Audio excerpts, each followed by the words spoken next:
Ladies and gentlemen, welcome to the Rihla Initiative Panel Series, organized by the Policy Center for the New South, the Imal Initiative for Climate and Development, and the Bourse Bazaar Foundation, under the theme Gulf Investment in Green Economic Growth across the Middle East and North Africa. Please join me in welcoming Dr. Karim Al-Inawi, Executive President of the Policy Center for the New South, for the introductory remarks. Dr. Karim Al-Inawi, the floor is yours.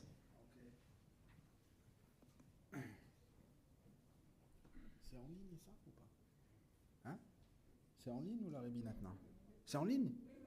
Quelle erreur. Je vais rien pouvoir vous dire. Alors, we need to speak in English? In English? Oh, okay. All right. First of all, let me welcome you, all of you, and our partners, actually, Mehran and Iskander, for reaching out for us and all of you for being here. So you'll tell me who you are, because I see young faces, but less young faces as well, so to understand a little bit the mixture. But we're very glad at the Policy Center, because it's also, this stems for us from what we do with young leaders from our program. So, you know, it creates networks, creates friends, and we're very glad when it happens, like in this case, that we've got to know you, the promoters of these initiatives, through our young program. And that's exactly what we want to achieve. I think the team and, you know, Fadila and their colleagues are very keen on sort of having this kind of you know, of partnerships. So don't hesitate for others. You don't have to be an Adele, by the way. That's but I think don't hesitate to sort of come up with initiatives and things where you want us to sort of, if we can help. That's exactly what we want to do with this program. I mean, now it's 70 nationalities, I think, more than 400 alumni all around the world, you know, from all continents, particularly of course from the Atlantic continent. So I think that's the first message I want to convey to you. We have sort of, for the youngest here in the room, there are like 7 ways to engage with us. And we've, I guess they're much clearer on our website now. So ranging from internship, volunteership, of course, young professional programs, or working with the Policy Center. There's an array of sort of a way to connect and do things with us. And we're doing more and more also within Morocco with networks of younger colleagues, you know, that's sort of right after high school all the way to university. So you're more than welcome to reach out to the team to come up with initiatives. I think that's so today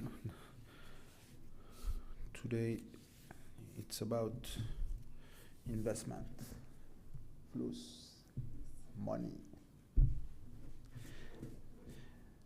Well, money is not enough.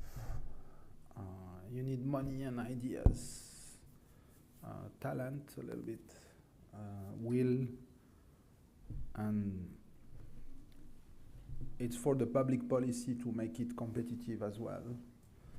So you will be talking about green, and so particularly a sector that has difficulties to reform itself, which is, and I'm going to be killed by some for that, but oil and gas.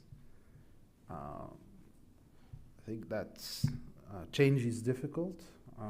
There are incentives given by governments all around the world, including in Morocco, with sort of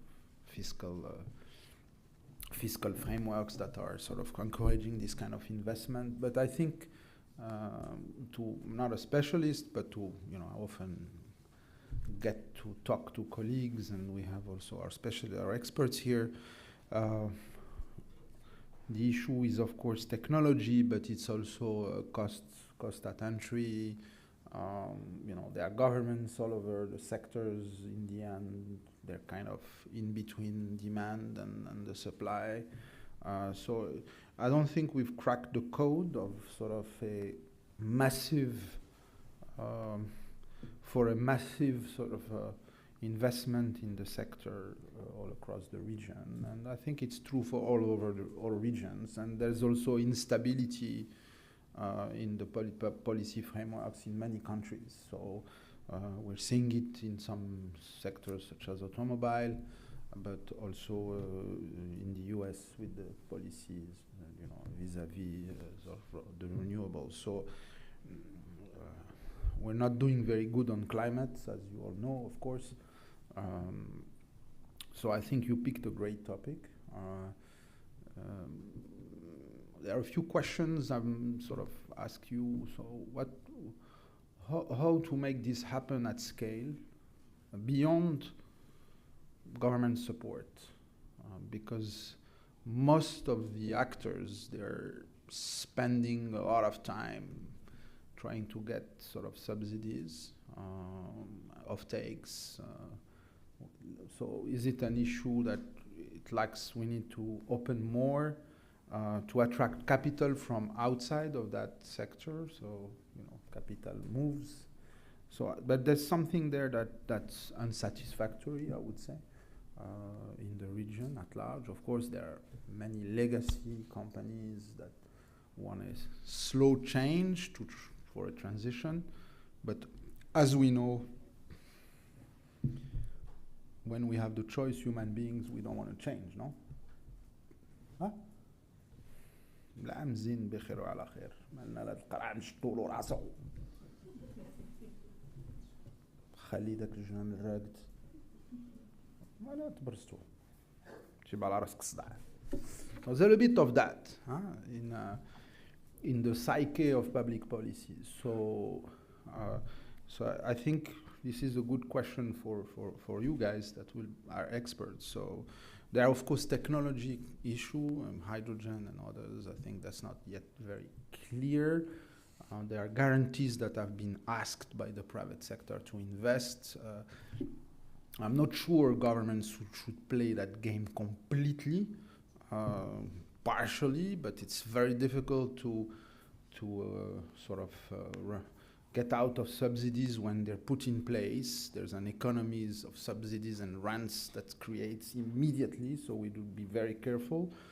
In public policies, there are, hell is paved with good intentions, and we have, it's something we study a lot here, is the unintended consequences of good intentions. A very old problem in social science, but I think that remains very true. So navigating between all that, what can you suggest? And maybe the last point would be in terms of what can we do together? You picked the MENA region, but what can we do together as a region, but also with Africa and our neighbors in Europe? Why it's not happening really? I'm sure you have some ideas why can. The response, I think, if it is to be at scale, will have to be at least at a regional level, but at best would be sort of organizing common markets, be it with our neighbors in Europe, or more generally in North Africa and in the MENA region, but also on the continent. So, okay. Anyway, we will continue. You will continue to work, no? Still, okay. So Sabrina and Rim, I think Rim is not here. She's here. Ah, okay. Vous êtes pas fâché au moins? Ah, okay. So I'm sure you met them. They're our expert, and also, of course, Fadila, Majda, and her team. Please do reach out to us. Sometimes we're not necessarily, proactive, but doesn't mean that we're not reactive. So don't hesitate to ping us. Sometimes we tend to sort of get into our sort of comfort as a think tank, but we're very, really for us it's refreshing, it's important to get in touch with communities like you guys, Mehran and Iskander are sort of, putting together. So once again, welcome, and looking forward to see you soon. Thank you. And now, please join me in welcoming Mr. Iskander Erzini-Vernois, co-founder and director of the AMOL Initiative for Climate and Development. Mr. Erzini-Vernois, the floor is yours. Thank you very much, colleagues. Assalamu alaikum wa rahmatullah. Welcome to the wonderful premises of PCNS. It's always a pleasure to work with Sila Ainaoui and all the PCNS team. Of course, these are, I think, you couldn't find finer facilities if you went and toured the Gulf or indeed any premier academic institution anywhere in the world. Thanks also to colleagues from the Bourse and Bazaar Foundation, who are the driving force and impetus for the reason why we're here today. So to Mehran and to colleagues.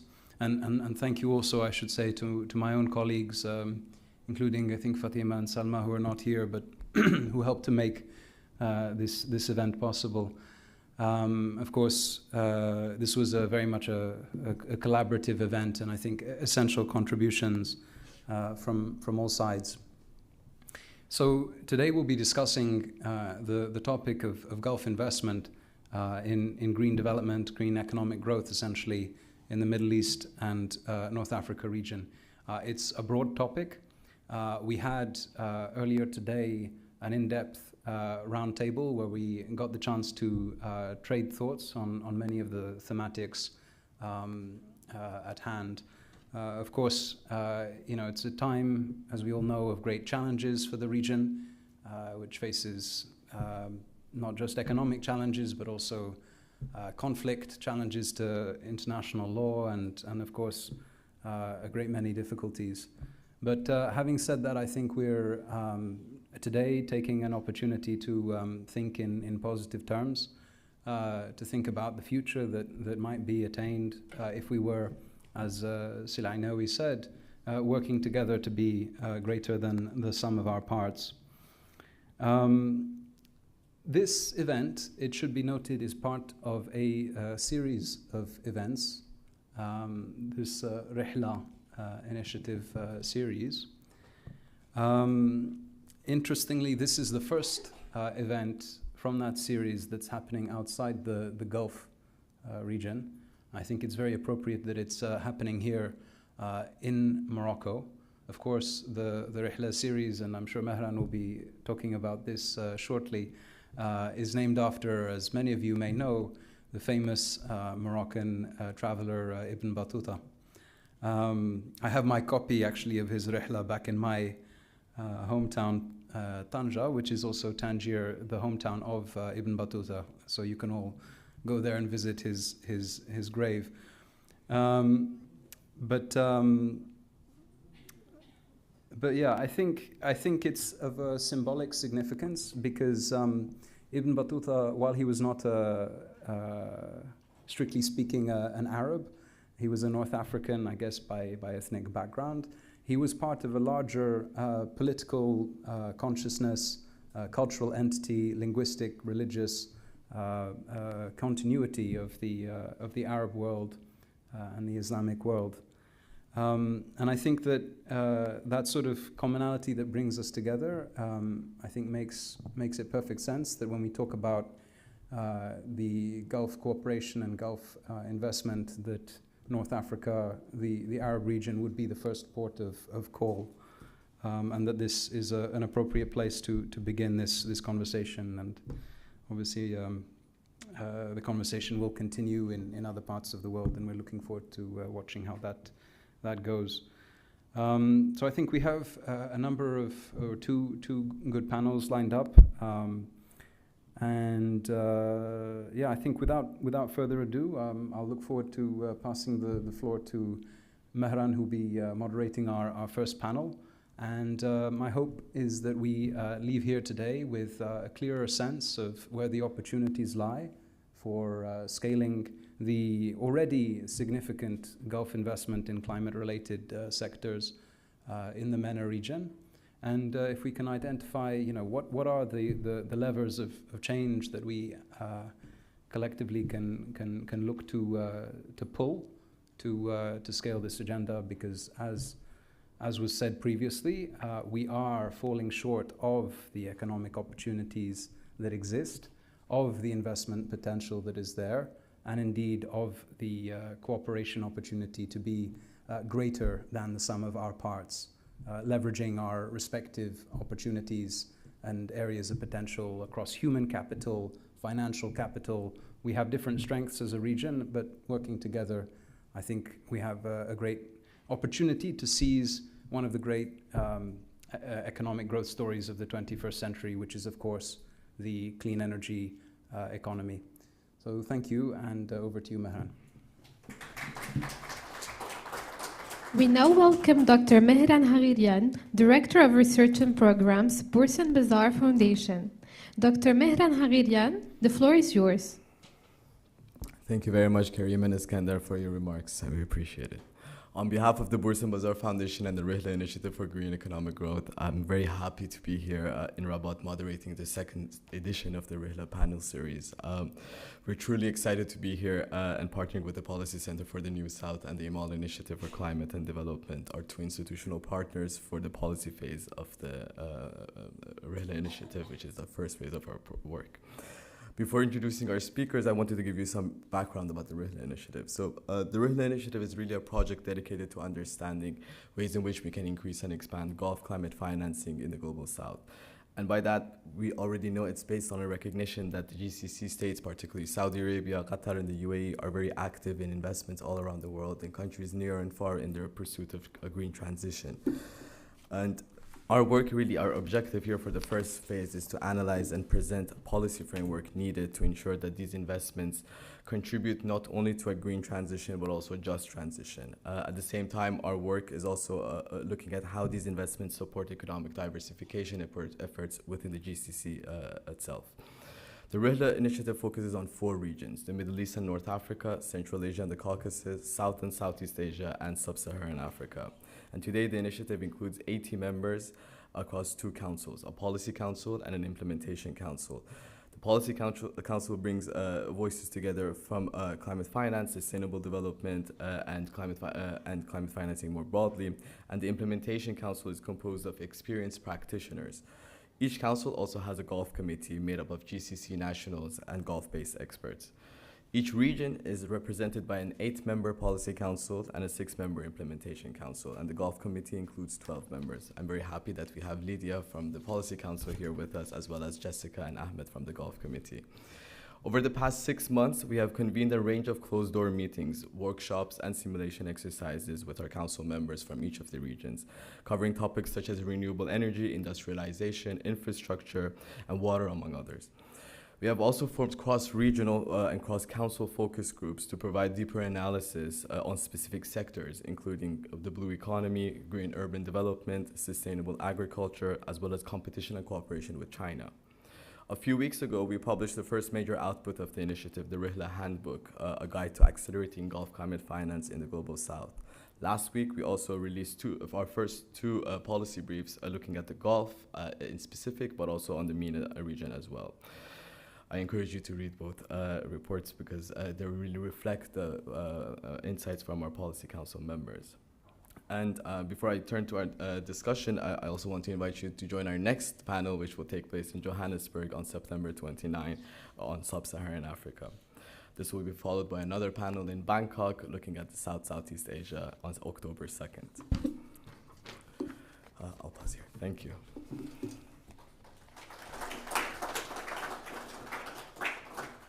Ladies and gentlemen, the first panel on Gulf climate finance and investment in green economic growth across the wider MENA is about to begin. Please join me in welcoming the moderator for this panel, Dr. Mehran Haghirian, Director of Research Programs at the Bourse Bazaar Foundation. As well as the speakers for this session, Mr. Ahmed Al-Jamil, Climate Policy Researcher at the Center for Environmental Policy, Imperial College London. Ms. Lydia Al-Bouazzati, Energy Policy Consultant. Ms. Sabrine Imran, Senior Economist at the Policy Center for the New South. Ms. Jessica Ubaid, Founder Partner of the Energy Consult, who will be joining us shortly. Dr. Mehran Hagirian, the floor is yours.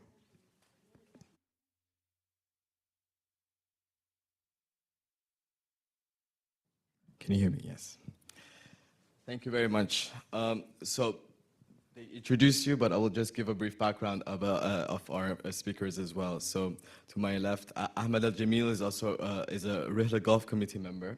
He is a climate policy researcher at the Center for Environmental Policy at the Imperial College London. He is also a nominated expert on the UNFCCC roster of experts participating in the technical expert review of biannual transparency reports under the Enhanced Transparency Framework of the Paris Agreement. Ahmed has extensive experience in international energy and climate policy, including climate finance, having served as a lead negotiator of climate finance agenda items at COP26, 27, and 28, as well as advisor to the Board of Green Climate Fund. Lydia Al-Bouazzati is a Rihla Policy Council member for Middle East and North Africa. She is an independent consultant with expertise in energy and industrial policy. She specializes in the multifaceted dimensions of energy policy with a particular focus on its intersection with socioeconomic development. Lydia also has a strong technical expertise as an oil and gas engineer. Sabrine Imran is a senior economist at the Policy Center for the New South, working on commodities and energy markets. She is a finance graduate specializing in financial markets and commodities.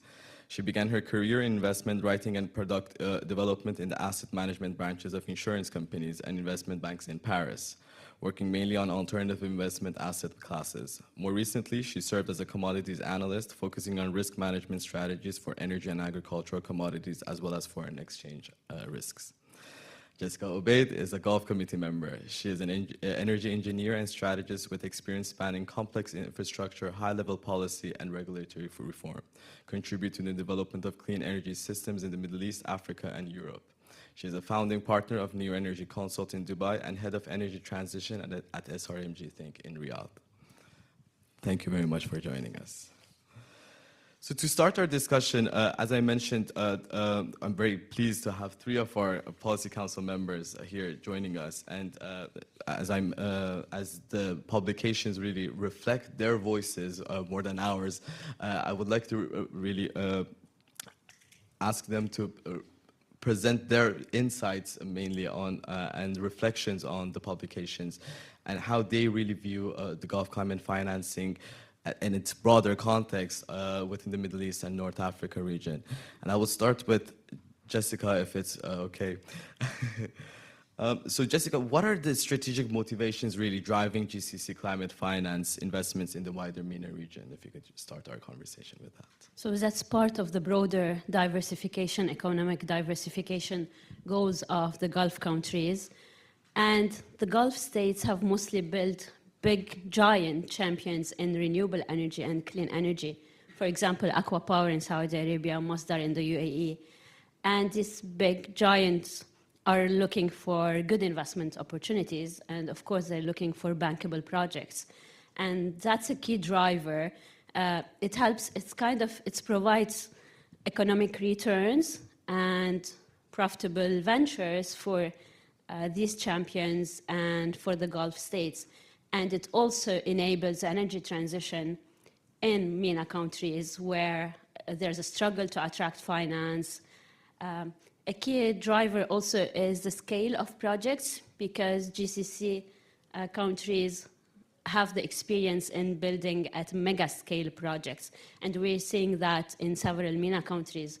Just for context, for example, any project that's larger than 1 and 5 megawatts in the US is considered large-scale solar project, and that's the bulk of projects in the US. The average scale of solar PV in the UK is 50 megawatts. The largest is almost 150 megawatts. What we see in the region, in MENA countries, We have a range of 200, 300 average for solar farms, much bigger projects, mega scale in the Gulf. But there is scale, bankability, and it's, of course, part of broader economic diversification. So Ahmed, as Jessica mentioned, these are not even mega projects now, these are giga projects. So how can these investments really promote sustainable and inclusive economic growth beyond infrastructure alone? Well, thank you very much. And I just wanted to say some few words to our host. I really wanted to thank all the PCNS, AMOL Initiative, and the people of Morocco and Morocco as a country. It's an amazing place to be in, to be honest, and I love this place. And thank you very much for all the hospitality and the welcoming that we have received since yesterday till today. So thank you very much for this. Answering your question, it is actually a very important question. And not only our region, whether Gulf or MENA region or our world, is actually, it is a global issue nowadays. So people are actually started, let's say, early 2019, 2020, to really focus more into ESG. So environment, social, and governance kind of principles as a guiding principle for investing.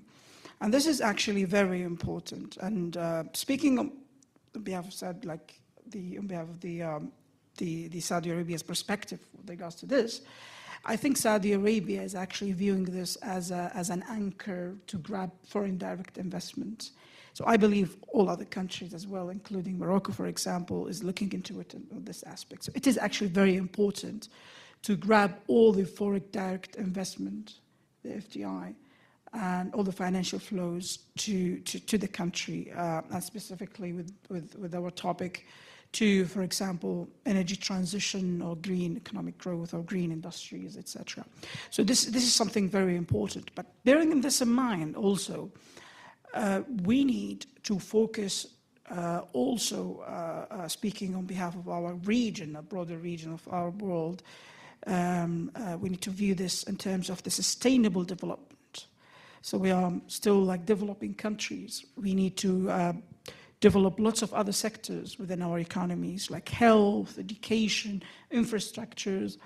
We still have different priorities when it comes to developed worlds, for example, and different interests. So having said this, and it's actually embedded on the Paris Agreement on UNFCCC conventions, which is the sustainable development context, sustainable development goals, which are very key and critical, especially to developing countries and least developed countries, since we are also in the African continent, which is, they have a couple of least developed countries that still, as we speak, they lack access to energy, access to electricity, clean cooking, which is actually very sad to actually say and discuss in 2025, this year. Thank you. Thanks for raising those issues, because when we refer to this green economic development, it's largely on the renewable energy aspect, and the conversations really steer towards the topic of renewable energy most of the time. But we really want to make sure that there are other considerations, other sectors to really look at within this context as well.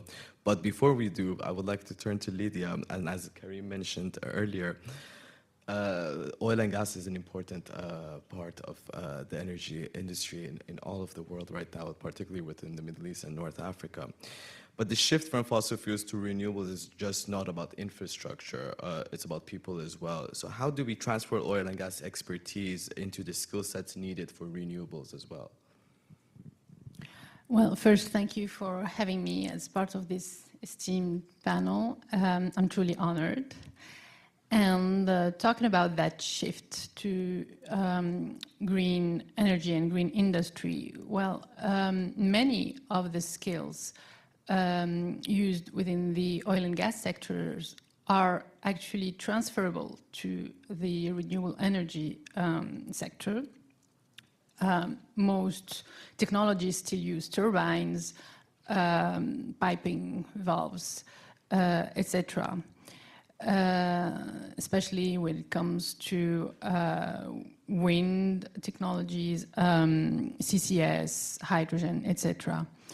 Then, of course, new skills have to be developed, new competence, and that should be an effort that would be implemented within the education system, of course. But then I would say that maybe this time, rather than focusing on operating and maintaining these equipments and these technologies, maybe it's an opportunity to go further and to actually design and build and innovate in these technologies. And that comes with funding research, for example, and encouraging technology transfer from foreign companies that come and implement those projects within the MENA region. Thank you. Sabrine, so if we look at finance, so are MENA's financial institutions really integrating climate into their core strategies, or is it still treated as a side niche? I think there are two ways to see this. I will start with the first component. When we look at the MENA, there are different countries in the MENAs, and the level of readiness is very different. So if we want to look at the champions, the UAE, Qatar, Saudi Arabia, they're already integrating climate, not only through ESG, but also through integrating risk matrix that take into account green components. However, is this done vertically, or is it still treated as something that is a side? I think as of today, it is still a branch of the whole investment panorama. The other thing I want to talk about, Ahmed has mentioned ESG, and this morning we have mentioned integration. And I think one of the ways to look at it is that although we have ESG that is presented at the different levels of the asset management, the portfolios that are available for investors, whether they are institutional or retail investors, we are not talking about the same ESG.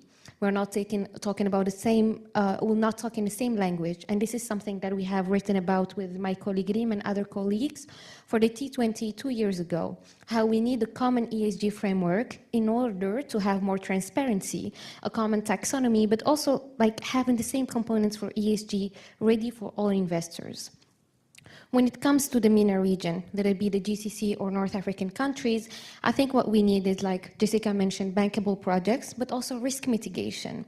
And unless there is a certain level of transparency that we reach in terms of what we mean by green investment, and unless we have a component of green that is done on a vertical level and the different branches of finance, we will still have a problem of reaching the trust of investors, level up the investments that we need, both for North African countries, but also not only seeing GCC countries as providers of capital, but rather having a win-win partnerships where the green financial market is growing through the whole region and not only from provider and receiver point of view.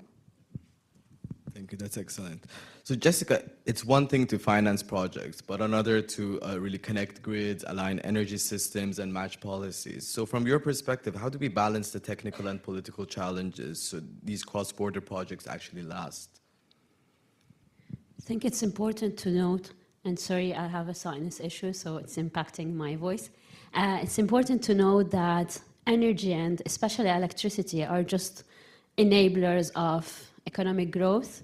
And there's also a very stabilizing factor in terms of broader political economy and political landscape. So we see if electricity costs rise up a lot, or if we have electricity shortages, it's normally leads to uprising, protests, and others. So energy is an enabler of economic development. Expensive energy would reduce household income and purchasing power of individuals, and also the business competitiveness of industries, commercial entities, etc. So they're part of that landscape, and we cannot look at it at energy only from a technical perspective.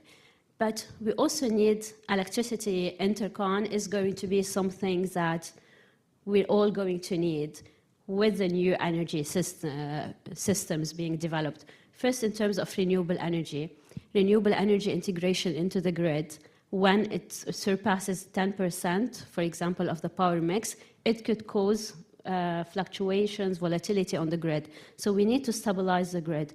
One easy way to stabilize the grid is to connect to other grid intercons. Two, now we're racing to add power generation capacity in the region. Not everywhere, as you mentioned, Sabine. We have places that have power shortages. My own country, Lebanon, suffers from electricity blackouts, chronic electricity blackouts. But in other countries, in Morocco, in Egypt, in high-income MENA countries, in the GCC, we're seeing a race to add power generation capacity. We're always adding power generation. And we can also address that by connecting our grids because we have different time zones, for example, here in Morocco compared to the GCC, so different peak times. We can benefit from the generation capacity in other regions. We have very ambitious renewable energy targets here for 52%, 50% in Saudi Arabia and others. We cannot reach this target if we do not tap into collaborating with other countries. So it's easier. We either have to spend billions, trillions of dollars, or we collaborate and connect our grids and exchange this green electricity. The future is for collaboration and regional integration. And it's not only an important part for our energy system, it's very important for our economies. Our region is very negatively impacted by climate change. We have higher cooling demand now, higher temperature, higher water demand. So collaboration becomes very, very important just to make sure that we have a good livelihood, we have economic growth in the future, especially in a global competition over resources, over water, over financing. So collaboration is the way forward. I think it's something that we have to do and we're going to do for all, just to maintain our economic growth and just our lives. On that point, Jessica, so we just discussed earlier today that the GCC interconnected grid was connected recently to Iraq, for example, and that's some form of a regional integration in itself. So what would be some practical steps that would be needed for this collaboration to be more region-wide within the context of the Middle East and North Africa? The connection with Iraq is very good also for Iraq. That also suffers from power shortages, chronic shortages, and the high dependence on imports from Iran, whether in gas and electricity. And that's subject to sanctions and political issues, like the US recently just said, we're not going to give you waivers anymore to import gas from Iran. They might do that also in the future for electricity. And Iraq is already struggling with blackouts, especially in summer. So that becomes a matter of sustaining livelihoods and also the economy. And we're seeing also that being played now in Syria, where electricity, as I say, is a diplomatic currency. It's very important for the countries selling electricity because it provides revenues, but also could be a stabilizing factor. And moving forward, we have a lot of unstable countries in the region, so many countries struggling with power shortages, so many post-conflict countries. So the grid integration can also provide stability for these countries and could be the first step into providing economic recovery, because you cannot improve your economy if you don't have electricity eventually.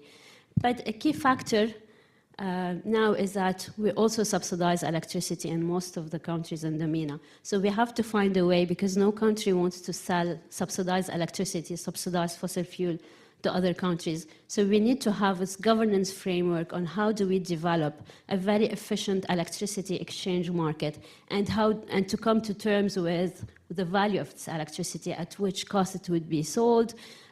We need to do a grid enhancement. So we need this framework to come forward, to build this framework and make sure we have a solid governance and bring all the different entities to the table. Thank you very much. So, Ahmed, mitigation often gets the lion's share of funding, and adaptation projects, especially in water and agriculture, lag behind. So how do we change this equation? As Jessica also alluded to, for renewable energy, for electricity generation or whatnot, water is also a key requirement. And how do we really move from mitigation-focused funding to adaptation as well? This is really a very critical question. And I recall this is also the negotiations and the discussions and more like a multilateral meetings and forums, maybe Iskander also agree with me on this, that we provokely and we always insist in the Arab group and Arab regions that adaptation is our priority. And we need all along, not even in the Arab world, even for all developing countries, that adaptation is important, adaptation is a priority for us. And we also insist and emphasize that the balance between adaptation and mitigation needs to be there as well. So I see your point, and I see your questions. That is actually, there is kind of a mismatch between what the decisions or discussions in the policy-making fora is actually saying or doing, and what the reality of the matter. And this is actually an interesting question that we hope we can solve. And it goes all the way to what we discussed before, which is bankable projects, the technicality of the matter, the regulations and the policy on the ground. I heard from our dear colleagues here in Morocco, they say maybe if it's a big project that could be easily done, and if it's billions US dollars, it can easily be facilitated or done here in Morocco. But if it's small and medium enterprise, there are lots of difficulties, lots of paperwork, etc. So I think the key is actually on this. And part of it, of course, the ESG investing. So if ESG and all the standards and regulations, even the international ones, are pretty focused on the mitigation and prioritizing mitigation over adaptation, which is the priority of other regions, not necessarily our region, the result is what we see. I go back to having a common ESG metrics or standards, which is something that we can have. Yes, it's a perfect situation, but the reality of the matter is that different regions have different interests and different priorities. So it'd be very difficult and almost impossible to have a common and even understanding of what ESG is. I think the negotiation is still ongoing with regards of defining climate finance under the UNFCCC. So even what should be under climate finance is still debatable. So is this good, is this bad? We don't know. Definitely it's bad if it's against our priority. But of course it's good if it's something inclusive, holistic approach where adaptation is equally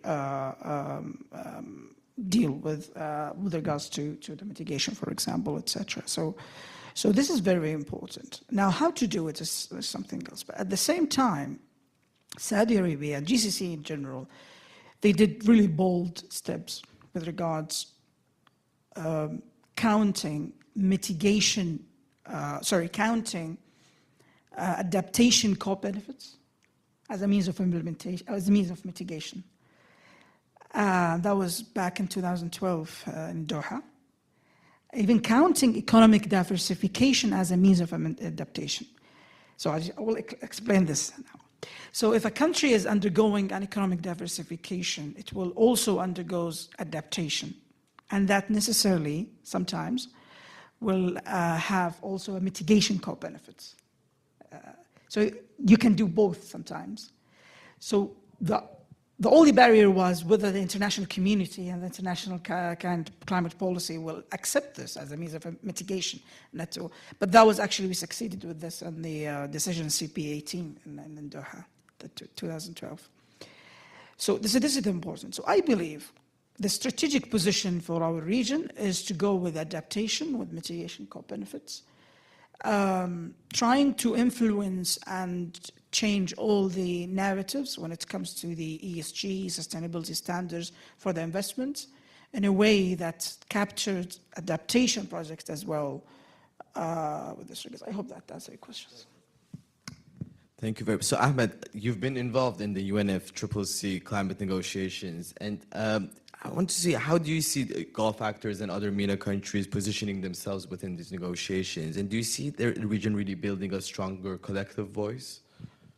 Thank you very much for asking this question. So the GCC and Saudi Arabia is actually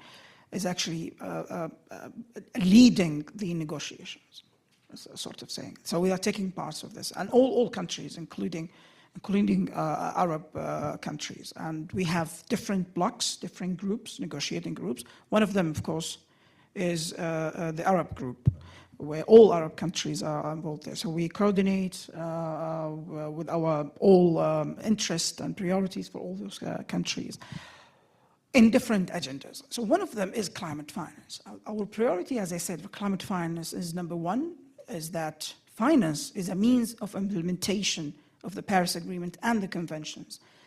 And it's based on the principles and the values of the conventions, which is, of course, the eradication of poverty, the sustainable development, and a common but differentiated responsibility and respective capability, as we call CBDR principle, which is basically the whole convention that was started in 1992 was based on this, based on, yes, as developing countries and least developed countries who are actually just coming to the race of industrialization compared to developed worlds, which those countries started early 1850, like the Industrial Revolution and pre-industrial revolution. So the only way to convince all countries to come into a convention to combat climate change is the CBDR principle, common but differentiated responsibility. We have a common goal to achieve, but we have differentiated responsibilities based on the historical responsibility. So climate finance is one of them. So climate finance under the Convention and the Paris Agreement is to be provided from developed countries to developing countries. So Saudi Arabia and GCC countries are actually vocal on this and supporting all Arab countries and all, not even Arab countries, all developing countries and least developed countries in Africa and Southeast Asia to actually get the finance they need in order to undergo the energy transition or the transition, the green transition that we want to accomplish. I recall one report from ESCWA. So ESCWA is like the UN body for West Asia. They published parts of the needs-based finance, which is a program under the climate finance and the UNFCCC. They did some exercise on terms of, that was part actually feeding into the NCQG, which is trying to quantify the needs of the Arab region when it comes to climate finance. That time, excluding some countries, it is almost $570 billion by 2030 only. So it's not even reaching net zero by 2050 or by 2060. This is a huge amount of money. And it's also sent a signal to investors, to private sectors, that this is actually something that the countries and the region is going to, if they want to achieve or meet the pledge of the current NDC. So we are talking about the current NDC by 2030. It's not even net zero pledge, which is by the mid of century. Yeah, so that's it. Thank you very much. Lydia, so policy reforms like carbon pricing and subsidy reform are tough but necessary. So what's the driving momentum for these reforms in MENA and what's holding them back? Yeah, thank you for the question. So there are two parts to these policy reforms. I would say reforming fossil fuel subsidies and implementing green transition incentives. And these two parts have actually the same drivers. So, as you know, many of the MENA countries, regardless of whether they are oil importing or exporting countries, subsidize the fossil fuels. And this is to support the domestic consumption. It is also to maintain social stability and to maintain a competitive edge for the industrial sector. But this comes with a burden, with the fiscal burden for all these countries. And this is one of the main drivers to incentivize through subsidies, maybe carbon markets that are explored in the country, not yet implemented, to maybe balance more the national budgets and divert this money toward more important or critical sectors such as education, health, etc. Another driver is the climate commitments.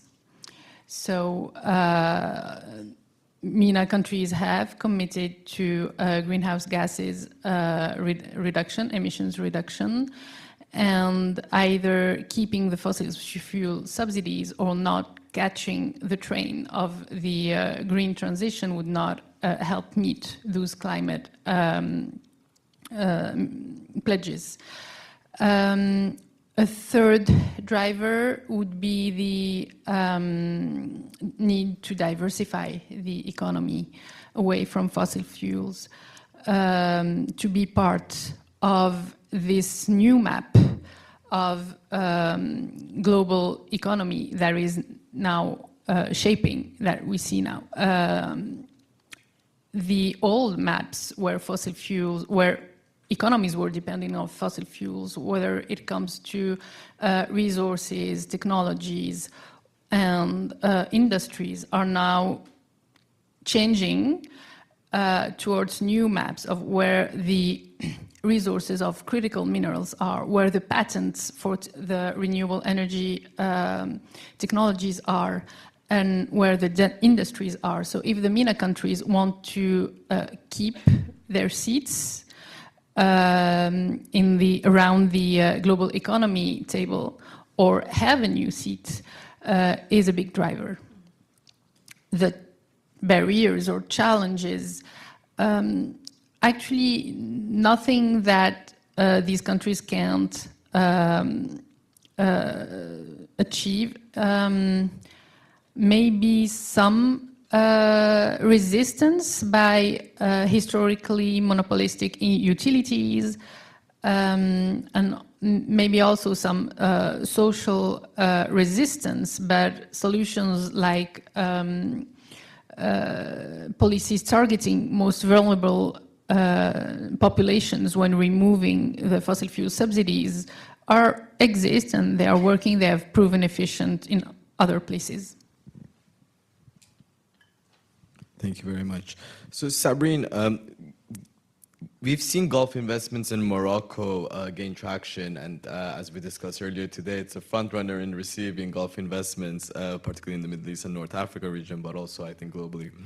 Do you think these partnerships could become a model for wider MENA green growth, or are these causing some barriers as well in the sense of needing to address some of the hurdles that we are facing?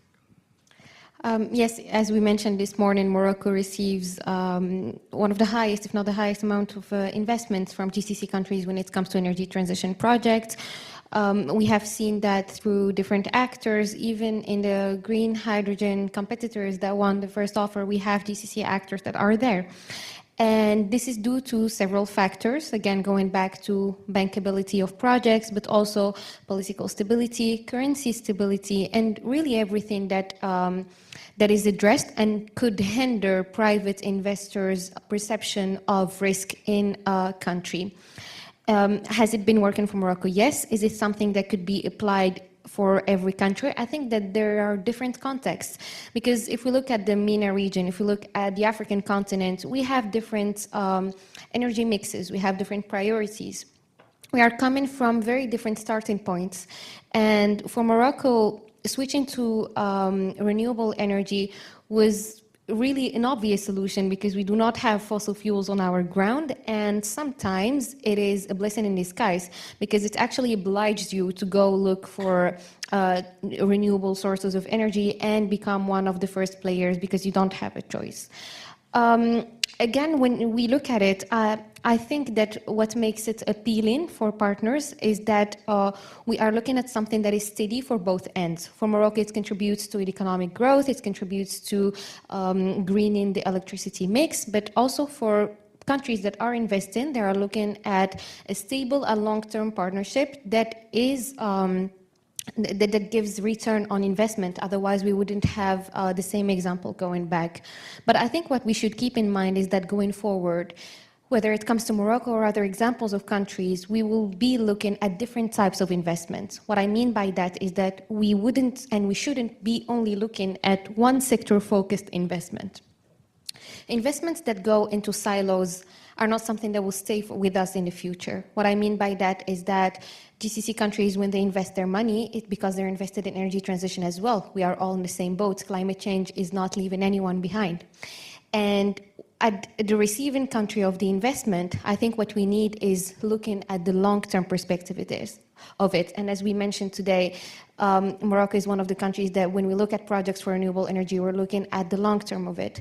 What I mean by not keeping the silos perspective is looking at what are the positive outcomes that we have from that investment on other sector. Is it related to the industry sector? How can I link it to the port industry? How can I create sustainable jobs that do not only stop at the phase of construction? I do not just construct solar panels and then leave them there, and people who have been invested in that phase cannot find other jobs as well. How can I be invested in green training as well? And this requires looking at the green investment perspective from a value chain one, where when I look at the long-term perspective of it, I will be looking at different segments of the economy while I'm making that decision. And this is the only way where we can have a sustainable, not only in the green side, but a sustainable even in time investment that are coming and long-term partnerships between GCC countries, Morocco, but also other countries from the MENA region that would like to be in the same framework or follow the same example, for instance.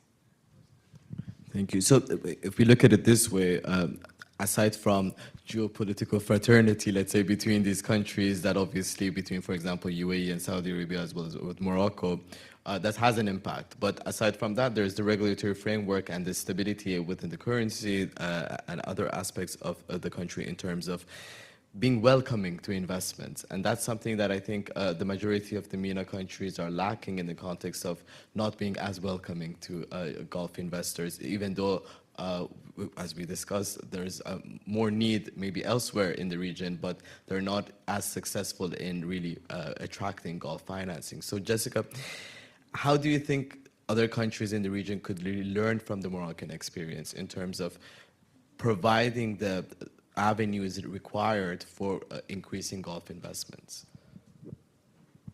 There are definitely different contexts in terms of the energy landscape, but also economic and political stability across the different MENA regions. So it's very difficult to pinpoint that this is the framework, and if you just develop the same one and you replicate it, it would work. And the key problematic in most countries is political, economic, financial instability that makes it difficult to replicate that. But one very important factor in the Moroccan experience has been strong institutions, and institutions with very clear mandates and very focused on what they're developing. And that has helped drive the energy transition forward, especially Morocco was on the forefront of establishing an agency for sustainable energy development, like Mazen, for example.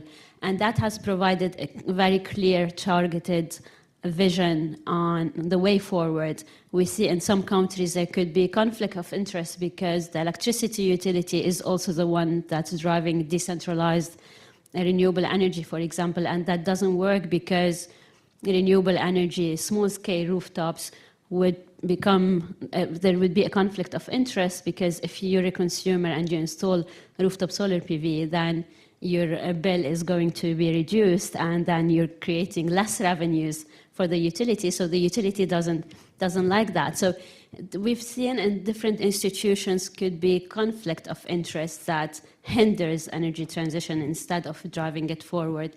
So we've seen in the Moroccan experience that institutions is very important.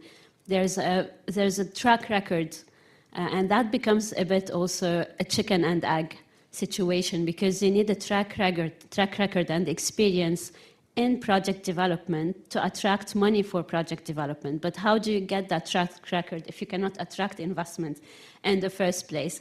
But now Morocco has all this track record in bankable projects, so it's easier to attract and mobilize financing, and that makes it, especially was also combined with a very good strategic location, a lot of investors would still be eyeing Morocco. But building that track record and building a bankable project is also problematic in so many countries. And it starts with having the resources to mobilize, to build these projects, to mobilize them, to have them bankable. It requires experience, it requires technical people, legal people with all these resources. So we also need money to attract money, which becomes an issue. And what we've seen, and even if we want to address other things like global climate funds, that also the bulk of it goes to Morocco and Egypt. So you need, for example, to apply for a climate finance, you need to spend 4 or 5 years to just develop the application and submit the application. And you need staff and team who have expertise in that specific thing to file it. And most countries don't have that. So we get back to how do you get money to get further money. And that's a big issue, but definitely institutions is the way forward, and focusing on how do we develop bankable projects is something that all MENA countries should be looking at.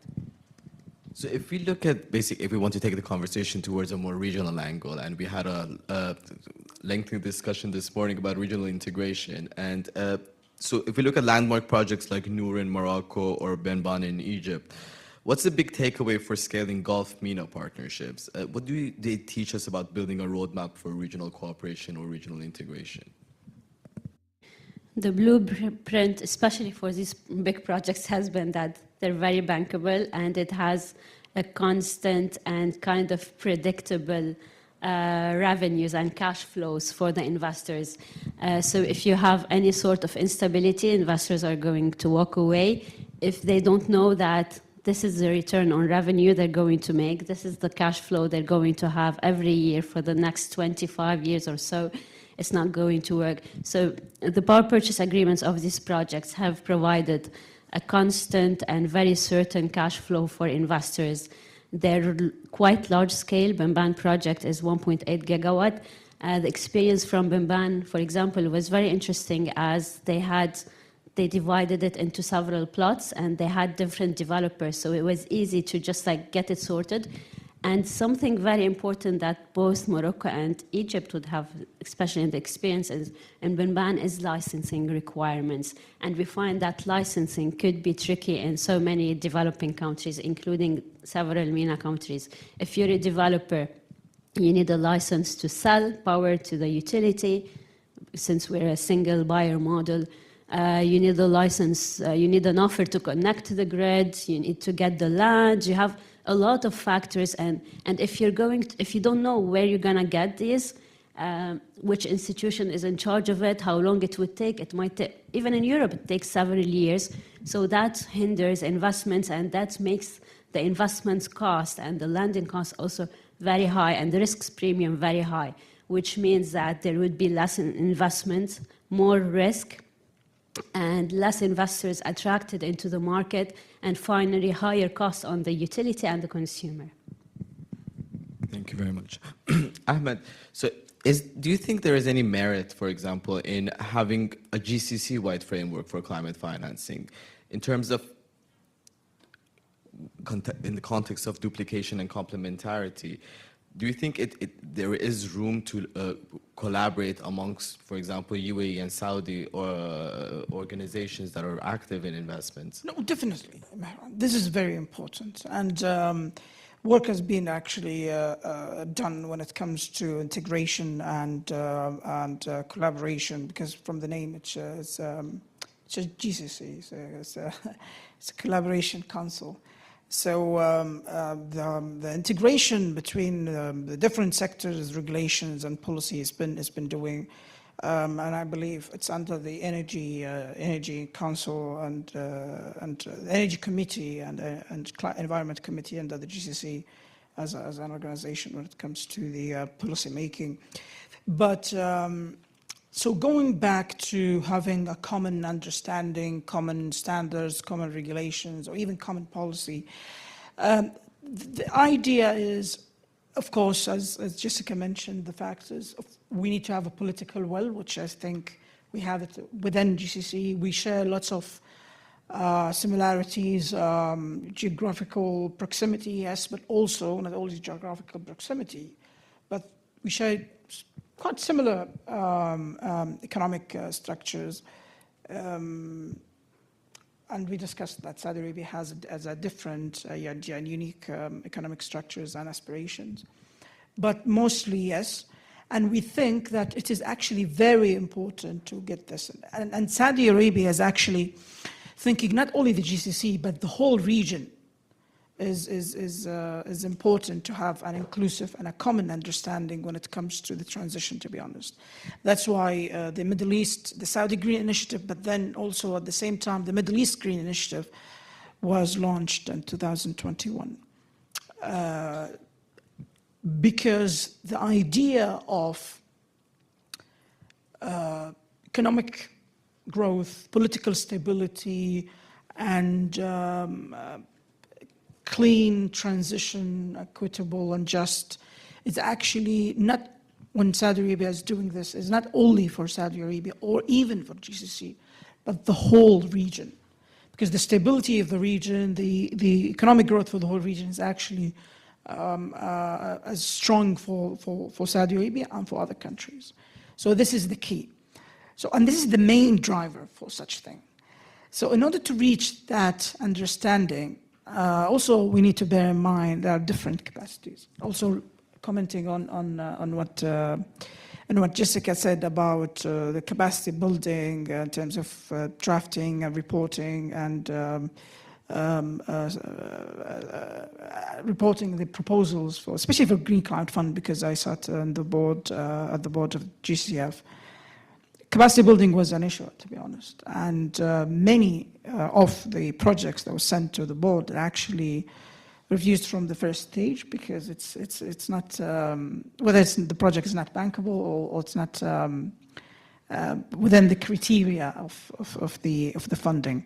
So this is very important. I think the GCF had done something really interesting in this regards in terms of building the capacity of especially least developed countries. Maybe least developed countries are really in trouble, and the developed countries, especially European, are taking advantage out of this. So they are going to that countries, trying to help them, but with some hidden agenda. So this is something we don't want to see, to be honest, in our, especially in Arab world. But it's really sad to hear to kind of politicizing the green economic growth or the climate finance, etc. This is something we've been. It's unfortunately it's there, but hopefully with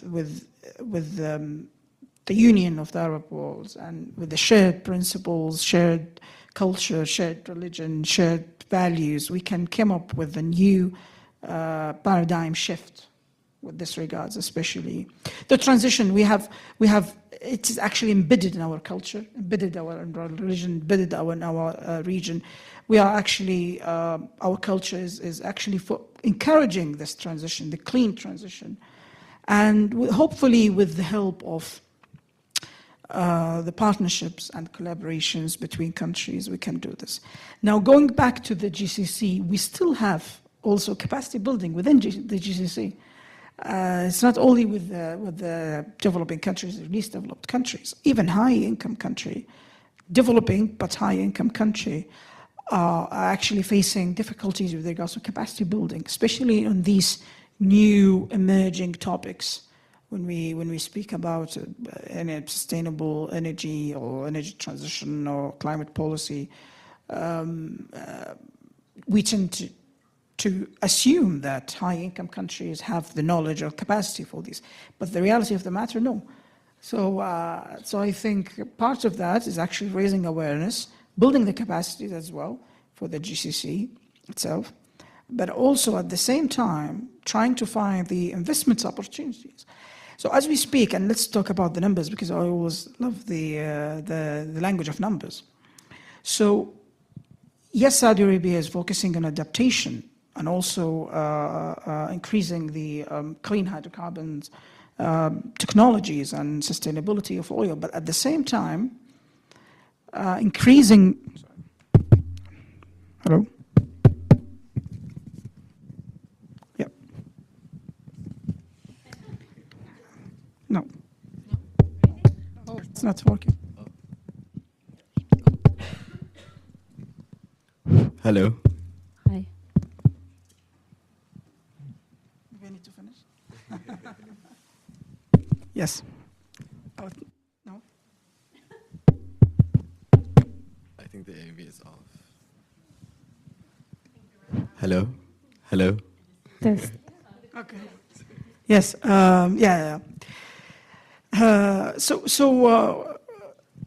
So in terms of renewable energy capacity, etc., so Saudi Arabia is pledged to have 50% renewable by 2030, and this is well articulated in the National Determined Contribution. I can shout.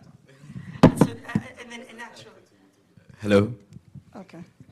In the national determined contribution, and in terms of the installed capacity, so by the end of 2024, 44 gigawatt tendered inside renewable energy in Saudi Arabia, and this is 50% of all installed capacity in the UK, 90% of all installed capacity in Sweden, and almost 100% of installed capacity in Austria, and I think Switzerland. So this is huge. And these numbers have also huge investments and huge partnerships, and not necessarily in Saudi Arabia only. The whole kind of momentum is led by Aqua Power, and I think Aqua Power also has a presence here in Morocco as well.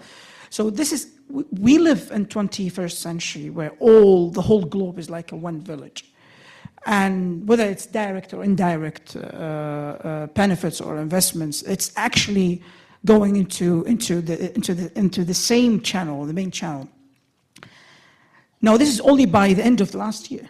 So until 2030, in order to reach 50%, Saudi Arabia is planning to have 130 gigawatt installed capacity. I mean, depending on also the growth. So this is huge. So almost we need to double it as well. This is huge, like, and in terms of aspirations, in terms of localizations, and local content, providing sustainable jobs as well, as you mentioned. So Saudi Arabia is actually taking this very seriously, not only for climate finance, not only for energy transition, but for whole economic growth and green economic growth, because this is maybe, if you believe or not in green or climate, but you should believe that it is actually the future. And for example, and I already gave this example in the morning, so there has been like lots of ideas in Saudi Arabia for in terms of the industrial revolution, etc., and development and growth, to open up a automobile manufacturing company, etc. So that was back and forth for almost 15 to 20 years. Until a few years, they changed the net, like they go on with the idea, but they change the narrative. So they open up electric vehicle company called Seer. This is 100% Saudi. That's in addition of the foreign direct, PIF, Public Investment Fund investments in Lucid, which is US company, but will open up a plant in Saudi Arabia as part of the investments. So different tracks. So the first track is actually to localize the technologies. Could be Moroccan technology, for example, or investment in Saudi Arabia. But the other one is really to establish a new sector, a new company. This is kind of the perspective of how Saudi Arabia or GCC is looking into. Maybe this is special to Saudi Arabia, different from other GCC countries, but we look into green economic growth as a way to diversify the economy, yes, but also not only to diversify the economy, but also to grow the economy in a green way. Thank you.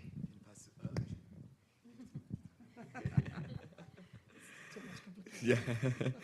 So thanks for that, because it leads to my next question to Sabrine.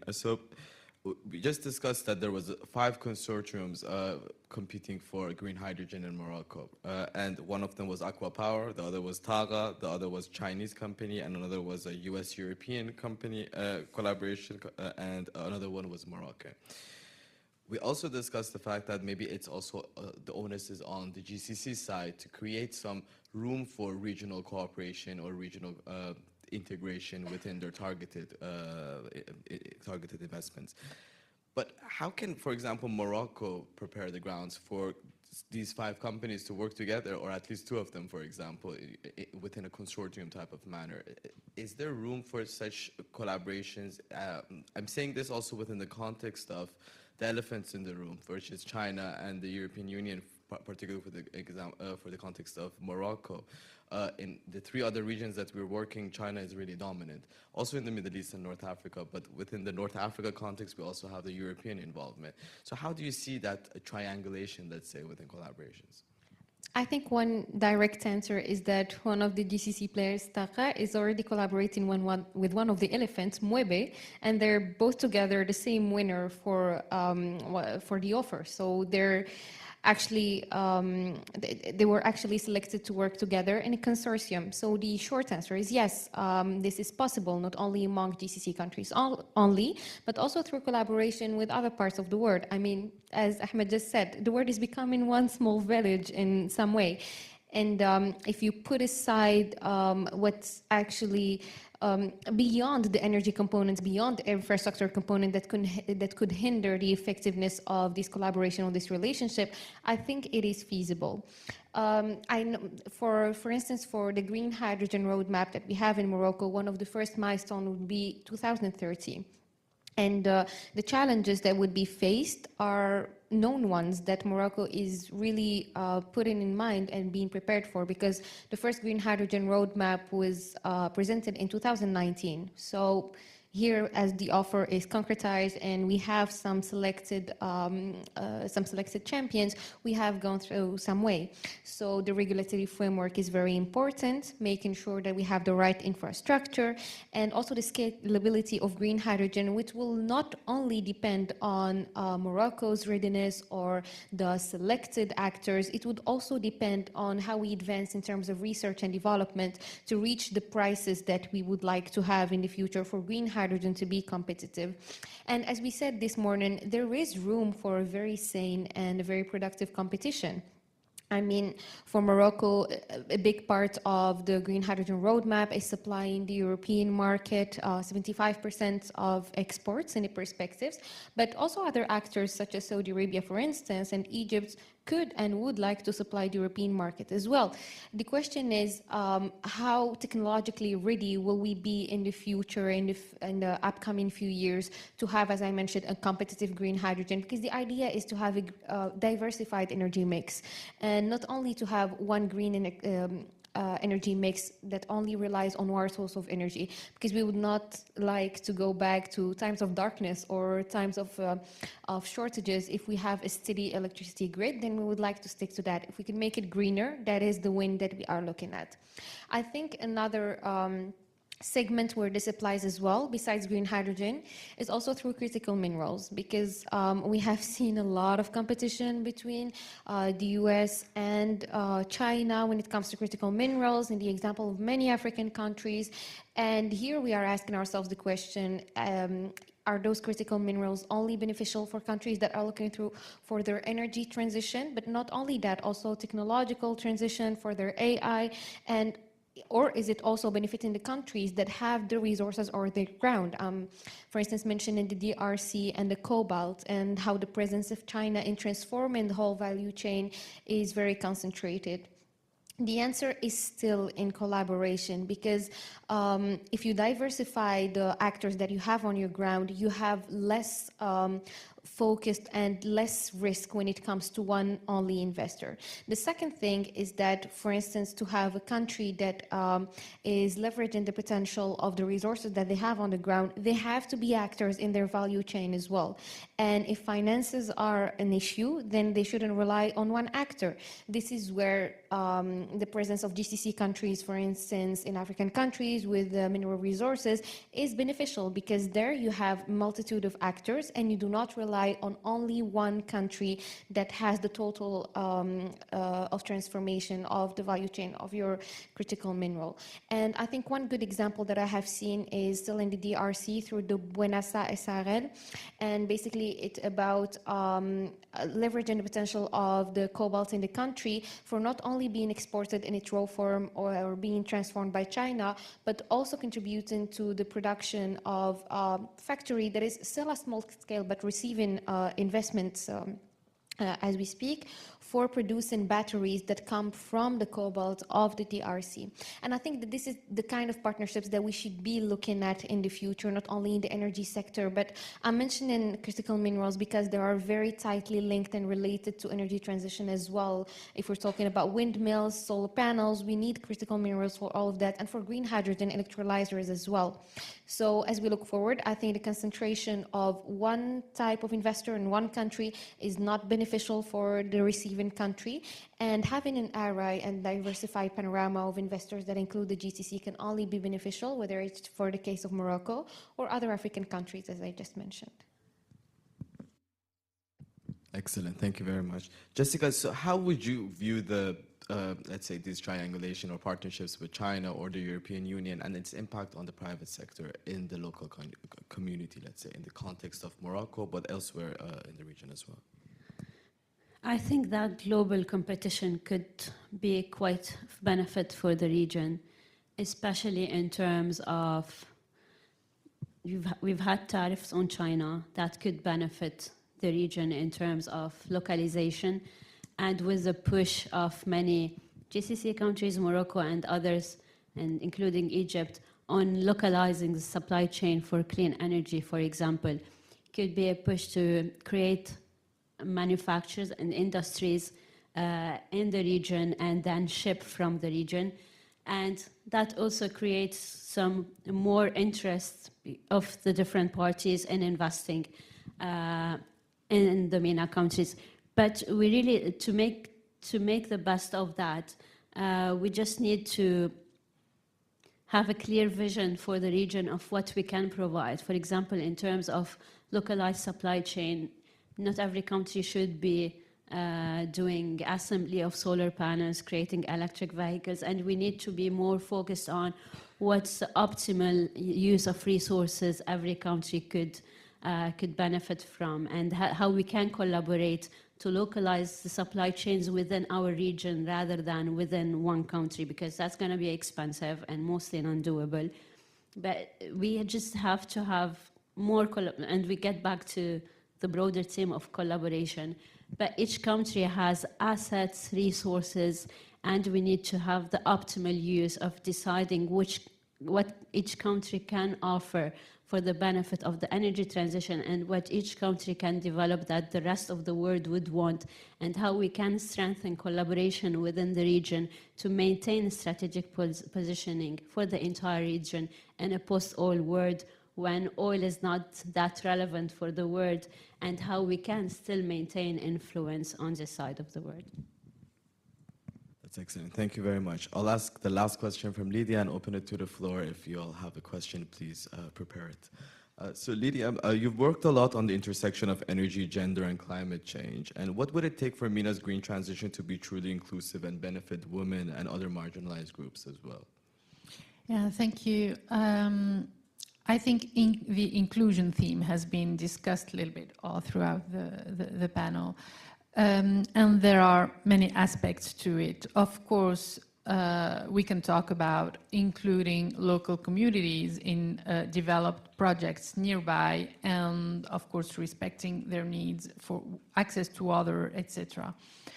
And I'd like to go a little bit further in this inclusion concept. Why not think about it long term, how to make job creation, something more resilient to crisis, either global or national, and that would be by making these jobs created more with higher added value, which means developing innovation and having local industries for green technologies.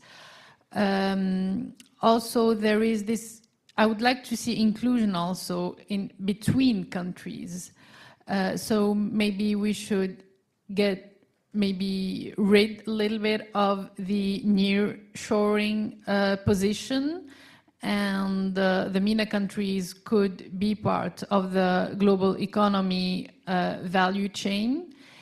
And another inclusion aspect in that would be not only think about new technologies, but also think of including the historic industries in these countries in this green momentum. As an example, the textile industry is present in North Africa and the Middle East region. It has to be included in this green momentum. It has to be modernized, decarbonized, the same for food industry and all the historic existing industries. So inclusion has actually many layers to it. And of course, you talked about gender-sensitive policies in this industrialization or green industrialization momentum has to be taken into account from the beginning in order not to have this gap, these gender gaps, to keep them for longer terms. Thank you very much. I'm really privileged to have these 4 excellent speakers here. So if you have any questions, please raise your hand so that they can bring your mic to you.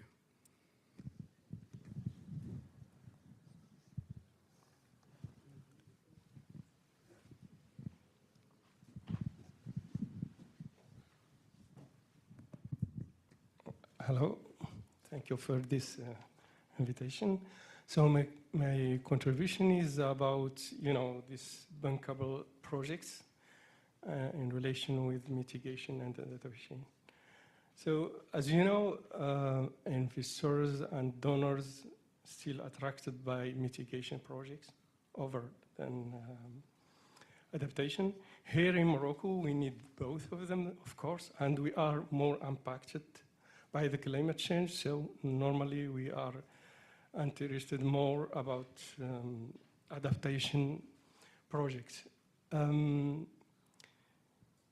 Of course, we have also a responsibility about this. I mean, for example, we can bring some projects which is also attractive for the donors, and in some times it can be adaptation projects. I can give an example. For example, we have this nuclear-powered desalination, which is a mitigation project because it reduces the emissions, of course. And we also tackle this problem of water stress. So it's adaptation. In your opinion, is it possible that we can, for example, impact the decision in the GCC countries and to bring more funds to these projects? Because for Morocco, it's a very important thing. It's affordable because this kind of nuclear energy station is less expensive, for example. And in the same time, we can reduce our dependence from the energy, and we can have the security of energy, which is a very big problem of ours, usually when there is a crisis in the world economy. So maybe it's just to push you to give more ideas about that, how we can discuss with the GCC countries, for example, this kind of projects? Thank you very much. Jessica, would you like to respond? I would also add to it that what is your considerations about pursuing nuclear energy broadly in the MENA region? Very difficult question, asking me this at the end of the panel. I think if the project has a clear investment prospects and is bankable, then it becomes easier to attract investments. However, nuclear, I'm pro-nuclear, but nuclear is expensive, and normally it has two problematics. One, its time frame ends up being much longer than initially factored in and anticipated. Two, it ends up being a lot more expensive than originally factored in most countries. So it's not that easy to just attract investment into nuclear. And when we look into the adaptation and mitigation debate is very critical, and we need funds that are more targeted toward adaptation. But even if we look into mitigation and why do we have this problematic of more money flowing into mitigation, we need to see where does the money going into mitigation actually goes. And it mostly goes into two sectors, energy and transport. And within energy, it's renewable energy. It's also a lot difficult to get financing for green hydrogen, for example. Only 5% of the green hydrogen projects globally have reached financial close. It's very difficult to get financing for storage if it's not combined with renewables. It's a lot difficult to get financing for carbon capture, just because renewable energy has something of two distinct characteristics. One, it's not an emerging technology anymore, and it has been deployed for decades in so many countries. And two, we have a very constant cash flow, and it's very easy and it's very straightforward where the money, where investors are going to get their money. They're going to sell electricity at X rate per kilowatt hour. It's very straightforward. That's not the case of most other technologies. And this is why the bulk of money is just flowing into mitigation, into renewable energy. It's very straightforward. It's more, I'm not saying in all countries it's bankable, because of course in MENA region we're witnessing the opposite, but it's straightforward and easy to deploy and easy to raise finance for compared to other technologies. Thank you very much. Any other questions? Whilst you prepare, I will, yes. I was happy that he didn't see I raised my hand. So I am no expert, but I do agree with everything that you've said and that Dr. Inawi also said about synergy, collaboration, and also I just wanted to ask a simple question. Can we also, when talking about investments, can we talk about individual investment, like being a good individual when we talk about water stress, or just like us as individuals, sometimes we've got to stop thinking and waiting for people to make big investments for us and for the planet and start actually taking actions and responsibility and become a good human being. And also, I would love to talk about something that Mrs. Lydia had spoken about. It's about jobs, like more resilient jobs. But I do find, and I've actually experienced this myself, I do find that there is a lack of mentorship. And also, we've got many degrees, and they are so absurd. So as a student, a young professional, individual, whomever we are, we're like, we try to figure out like, what's the meaning of our degree? And you go with your hobbies and you try to find out things. But still, we want, like, there are investments, there are projects coming, but who's going to work there? We don't even have people whom are trained to do those jobs. And you've spoke about solar panels or les photovoltaiques, les centrales photovoltaiques. As easy as like the cleaning of the centrale photovoltaic, we don't have people whom are capable of doing that or whom knows about that. So I am no expert. I'm just participating. Thank you so much. Thank you. Lydia, would you like to respond first? Thank you for your question. Well, I don't know any absurd trainings, honestly. I think they're all needed for this green transition. And to give a few examples, we need geographers to know our energy resources, to know how the wind blows, what direction, etc. We need also geographers to know about the demography and forecast demography, to know where populations will be and how to serve them with energy, etc. We need lawyers to craft good contracts. We need economists, and we also need humanities to know what project we are wanting as a society and how we want to go there. And the technical jobs actually come last, in my opinion. These are to execute what has been crafted before by economists, sociologists, geographers, any training really. I think they're all needed. So about jobs, you said maybe we need a little bit more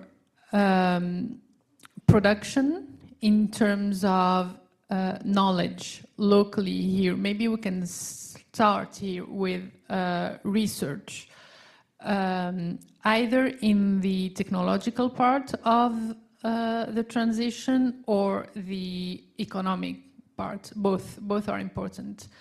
And then research will lay ground for innovation. Innovation will allow us to create companies, etc., etc. I hope it answers your question. Thank you very much. Ahmed, would you like that? Yes, if you can, I just add some comments and highlights with this regards. I think what you are saying is amazing, is great, and I think it's spot on when it comes to how we solve climate change in general. I always say global issues needs global efforts. And that's why we believe that specifically this issue of climate change needs all backgrounds, all fields, all diverse groups, including, for example, indigenous people, all young women and men, government officials, as well as private sectors, as well as NGOs, non-governmental or non-profit organizations, civil societies. So all of them are actually meeting at least once a year during the COP. And I had the privilege actually to attend and to discuss with all other ministers in terms of the Youth Day within the COP process. It is actually very promising. And young people, students, emerging professionals and leaders are actually taking part in these things. And it's essential because it's part of what we were discussing in terms of capacity building. So actually, by involving other groups, we are actually building the capacity for the future. And all what we are talking here is about the future, whether short future 2030 or long future like 2050 or 2060. So this is very important, and some actually companies and governments are actually taking bold decisions in this regard. So I remember my previous team. All of us are young, and maybe Iskander knows that as well. So he knows one of our colleagues. So all of them below 30, around 30ish. Discussing and engaging in policy making. Also, when it comes to multidisciplinary, I want also to shed light on this. Especially developed countries, for example, in London, Imperial College, they just established School of Convergence within the college, which is basically multidisciplinary school where professors there are from different disciplines to tackle global issues and important issues that actually needs multidisciplines.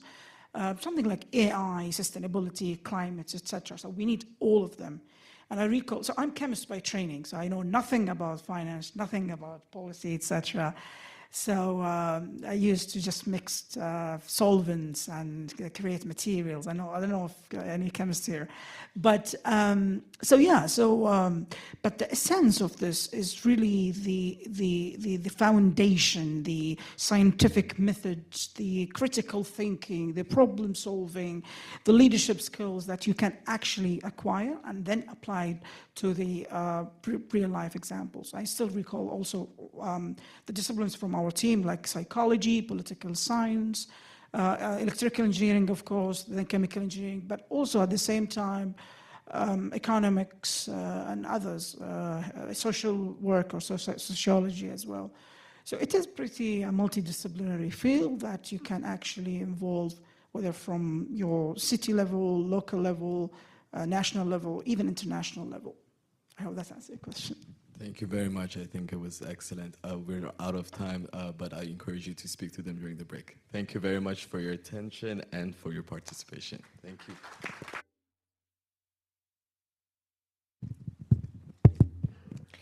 Ladies and gentlemen, we will now break for a 15-minute coffee break by the Coffee Lounge.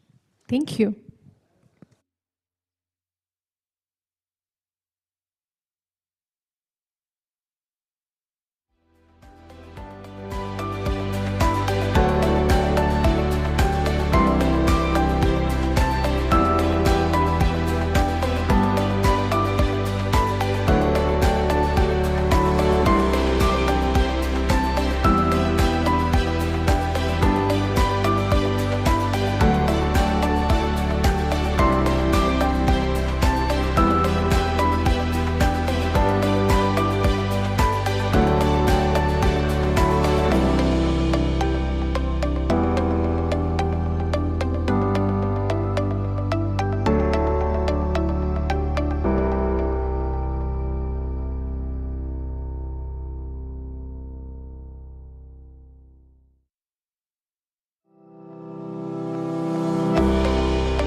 The second panel will start shortly. Please take your seats.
Case studies and success stories of Gulf investment in green economic growth in the wider MENA. Please join me in welcoming the moderator of this session, Ms. Rim Barhab, Senior Economist at the Policy Center for the New South. As well as the speakers for this session, Mr. Hisham Bouskri, Founder and CEO of the African Technical Advisors. Mr. Iskander Erzini Vernois, co-founder and director at Imal Initiative for Climate and Development. And Mr. Mehran Haririan, Director of Research and Programs at Bourse Bazaar Foundation. Ms. Rim Barhab, the floor is yours. So good afternoon, ladies and gentlemen. I am very pleased to moderate the second session on case studies and success stories of GCC investment in green economic growth in the wider MENA. So in our earlier session, we examined the broader policy and financial framework shaping GCC investments in the region. So now we're trying to move from theory to practice. So the goal for this session is to take a look at what is already happening on the ground currently, what has worked, what lessons can be learned, and what experiences can be scaled or replicated. So as we saw in the previous session, the GCC countries have positioned themselves as a central actor in global clean energy transition. And increasingly, investment flows from these countries extend now to the wider MENA, where the demand for low-carbon solutions intersect with significant renewable resources from solar irradiations, wind corridors, as well as agricultural land with untapped potential. And what makes these investments particularly significant is their catalytic role. So it's not only about financial infrastructure, but it's also about shaping industrial ecosystem, and we mentioned some of them this morning, and earlier. So from large-scale solar PV in North Africa to green hydrogen partnerships in Egypt and Morocco, and sustainable agribusiness and desalination solution in the Levant. So to unpack these experiences, we are fortunate to have with us 3 distinguished speakers. So each speaker will have approximately 10 minutes before opening the floor to a Q&A with the audience. So with no further ado, let me start by inviting Hisham Bouskri to share his perspectives and opening reflections. Thank you. Thank you, Reem, and once again, thanks to the PCNS, Imal, and the Rihla Initiative for the opportunity to share with you our perspective. As we were speaking, I think earlier this morning, the GCC is a central actor in terms of investments around the world for green climate. When you look at the rankings around the world for sovereign wealth fund, 4 out of the 10 biggest sovereign wealth funds are coming from the GCC, the Emirates, Kuwait, Qatar, and Saudi. And the 5 out of the best performing sovereign wealth funds, out of the 12 best, 5 are coming also from the GCC. So these are sophisticated investors with a clear mandate not only for green investment and greening, but also for financial performance. And so for them to choose Morocco as a destination for investment, Morocco has to meet a certain number of criteria, both in terms of sustainable environment of investment, but also in terms of stability, economic, monetary, policy, politics as well. And so Morocco has been checking all of these boxes recently and even more than so before. When you look at Morocco as a destination for investment, what you see is it's the second most attractive investment destination in all of Africa. If you are a GCC fund and you're looking to locate your money somewhere else, you would like growth. This is really growth in the economy. Africa is probably one of the last frontier in terms of growth for the world. And so you need to locate your money somewhere where it will grow. And if you're looking at Africa, as I said, Morocco has been ranked the second most attractive. In North Africa, it's actually the most attractive investment opportunity. If you add to that the scale, as I was mentioning, these are investment funds that are looking for big projects that can provide a sustainable return over a long term. These are not speculative funds. These are investment funds. And in that case, Morocco has been quite successful in promoting itself as a destination for investment in terms of infrastructure for longer term. So when you look at Morocco development plans, you have a clear development plan in terms of renewable energy and displacing fossil energy and replacing it by renewable energy. Each one of these projects is a 20-year project. When you look at the LGV, La Ligne Grande Vitesse, or the high-speed train railway network now, it used to be just a single line, now it's a network. It's a 30-year investment project. When you're looking at desalination, same thing. So Morocco has been successful in promoting and putting in front of the investors long-term infrastructure projects, sometimes guaranteed by government guarantees, which provide the certainty for these investors to move forward. And you were talking about success stories. I think in 2024, the UAE became the biggest foreign investor in Morocco, surpassing France and Spain, which are the traditional investors in Morocco. The biggest energy provider with about 2,000 megawatts in Morocco is TAQA, which is an Emirati company that bought back the coal-fired power plants from Morocco, from the ONI when it was privatized. The biggest renewable energy provider in Morocco is Aqua Power, which is a Saudi company. So Aqua Power is managing Morocco's biggest solar multi-technology plant in Norwar-Zizat. It's about 580 megawatt. Just for a comparison of scale, we were talking about nuclear energy this morning. 580 megawatts is a medium-sized nuclear power plant. So we have the equivalent in Norway Zazat, including up to 7 hours of storage after the sunset, which is really quite advanced technologies. We're not talking about legacy type of investment, but really future-proof type of investment that we're done. And so Aqua Power is actually running that plant. It has been running, the first one, Norway Zazat one, has been running for 10 years. It was, I think, last couple of months, certified by the KfW as exceeding the design targets that were set for that plant. So it's not only our subjective evaluation of our projects, it's international, independent, objective evaluation of investment opportunity that are validating the Moroccan approach. The future projects, like, for example, the fact of having a battery with the photovoltaics, which is becoming, thanks to the investment from China, some of the most competitive energy. The Noor Middels plant will be Africa's biggest PV plus battery plant.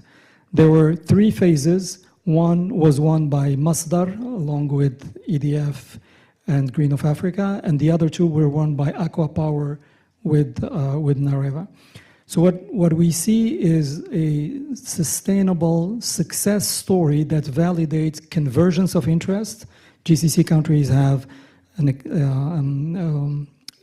great wealth production from oil. They are looking to diversify geographically. They are looking to diversify in terms of revenue, not by oil and gas sales. And Morocco is providing both of this: geographical diversification, sector diversification, stability for investments that allows them to actually continue investing repeatedly in Morocco. And some of the success stories have been running for over 15 years. So, for example, Etisalat of the Emirates bought the majority share in Etisalat al-Maghrib and reallocated all of its African subsidiaries to Etisalat al-Maghrib. So all of the African investments of Etisalat Emirates are running from Morocco.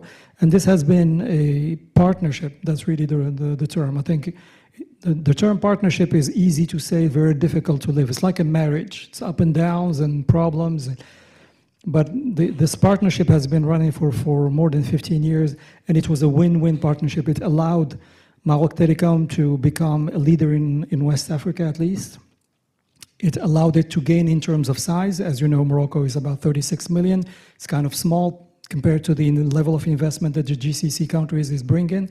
But thanks to that consolidation and thanks to the free trade agreements that Morocco has signed, we can address about 1.3 billion consumers around the world. And this type of size is the right size for GCC sovereign wealth funds to invest.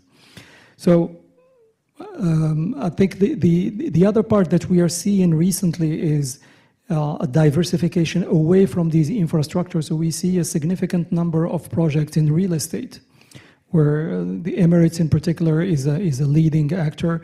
And then we see that this partnership is becoming almost a marriage. The latest announcement back in the month of May is a $13 billion multi-sector agreement between Taqa from the Emirates, the Fonds Mohamed VI d'Investissement, and ONI and Nareva. They will create enough desalination plants for 1,000 million cubic meters per year. About 1,300 high voltage DC lines to bring the renewable energy from the south of Morocco to Casablanca. They are also planning to build water pumping stations in addition to renewable energy power plants, both wind and solar.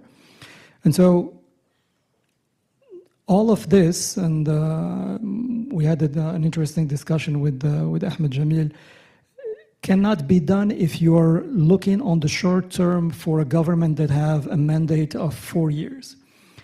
The convergence of monarchies from Morocco and from the Middle East, from GCC countries, allows us to really look beyond the next election cycle. And for investment in infrastructure projects, this is absolutely key. We cannot afford to have a project that has cost billions of dollars completely change course after a few years. We see even Morocco compared to other countries such as Egypt, the Moroccan currency has been stable for the past 20, 30 years. The Egyptian currency has been devaluated by half not too far ago. And so what does that mean? It means that you're taking investment project that could have been profitable over 5-10 years, and you're making them money losing pretty fast. And so a number of success stories that build on the strength of both countries, a convergence of interest, a strategic alignment, and I think it's really a success story. I don't know if it can be duplicated easily elsewhere, but as a Moroccan, we're sure very happy to see this success continue. Thank you very much, Hisham, for sharing with us these success stories. So I'd now like to turn to Iskander. Maybe you can share with us your view from insights from your work on this issue.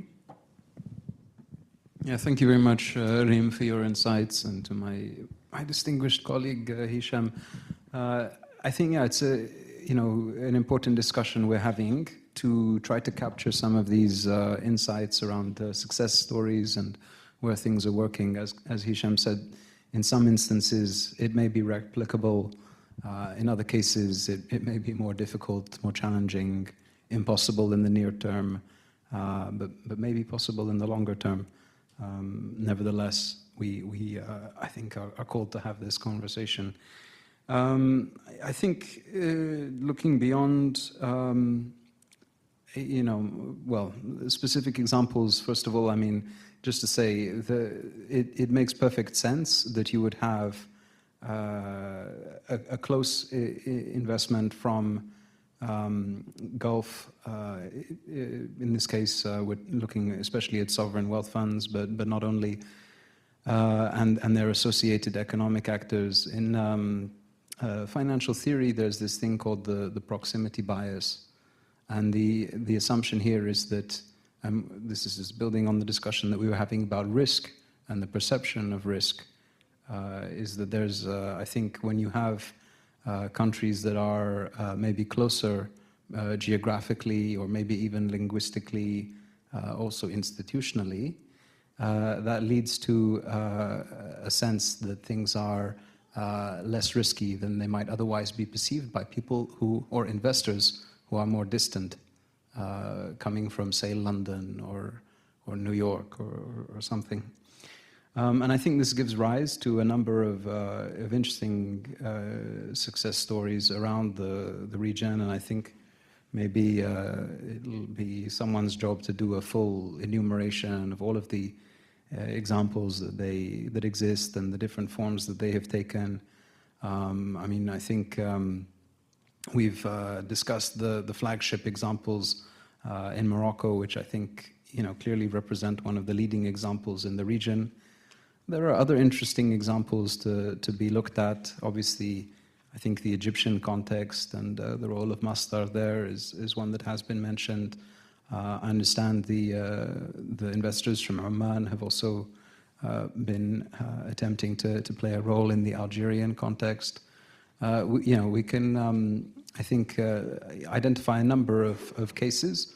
Obviously, some are working better than others, and maybe some are at higher scales than others. Some are longer standing than others.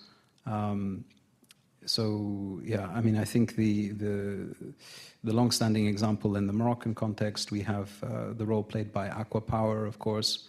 That's a key arm of the Saudi Public Investment Fund, PIF, which I think may have been mentioned earlier. And of course, the flagship example mentioned by Hisham of the sizable multi-sectoral water, energy, UAE, Morocco, what's called the mega deal.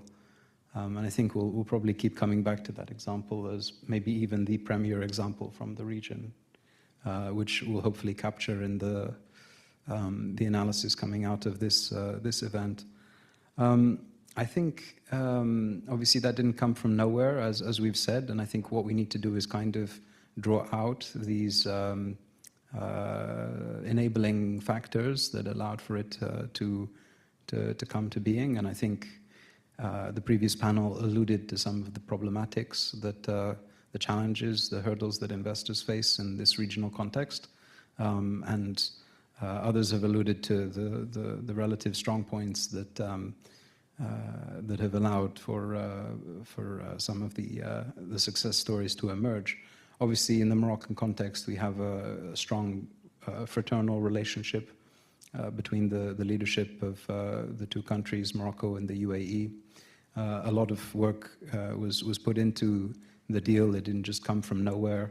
There was the big state visit, if people recall, in 2023, essentially on the margins of COP28, where you had not just His Majesty King Mohammed VI, but a whole retinue of the ministers, and there was all sorts of signing of memoranda, and that was, I guess, the beginning of the conversations that culminated in the deal that was signed earlier this year. But of course, it's not just that as well. You can go even further back and look at some of the macroeconomic and indeed fiscal and monetary qualities that make Morocco an exceptional place to invest. I mean, the converse of the issues that have been raised about instability and risk premia.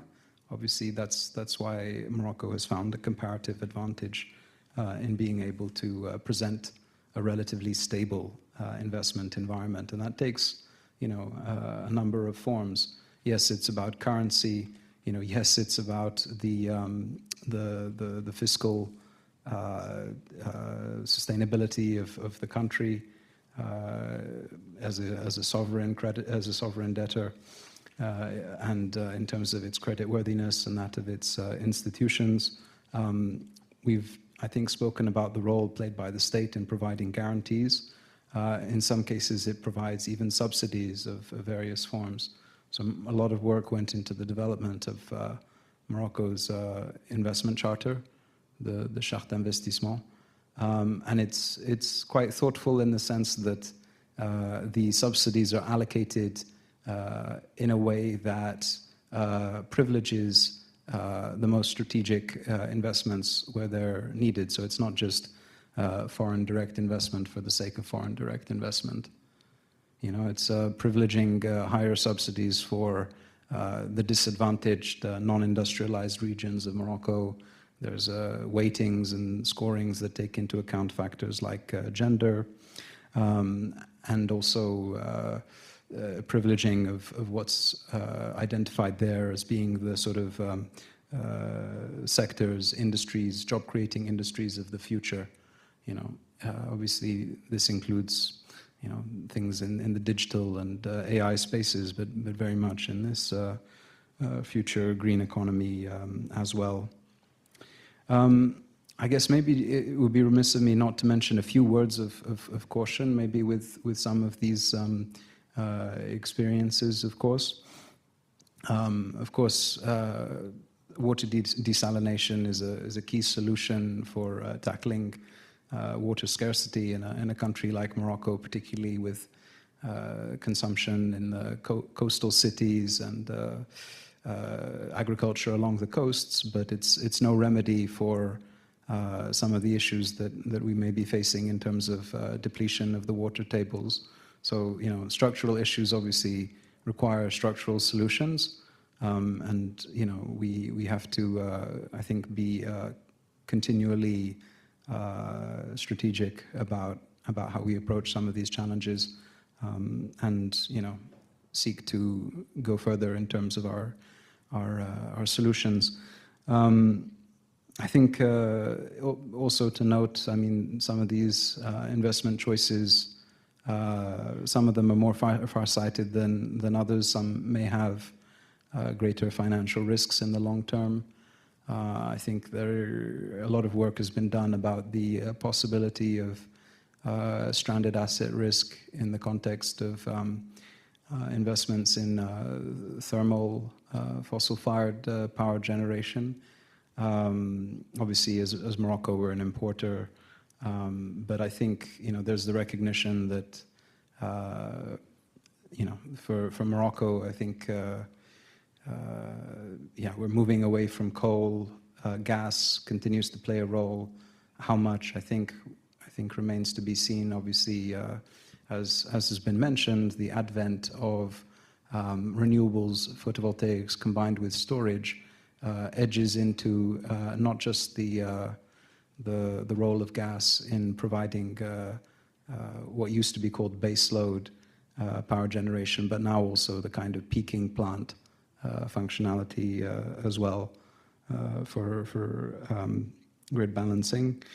I mean, I think we also have to be mindful of some of the other issues that I think the region has faced in terms of some of the climate-related investments around the carbon markets that involve acquisition of land.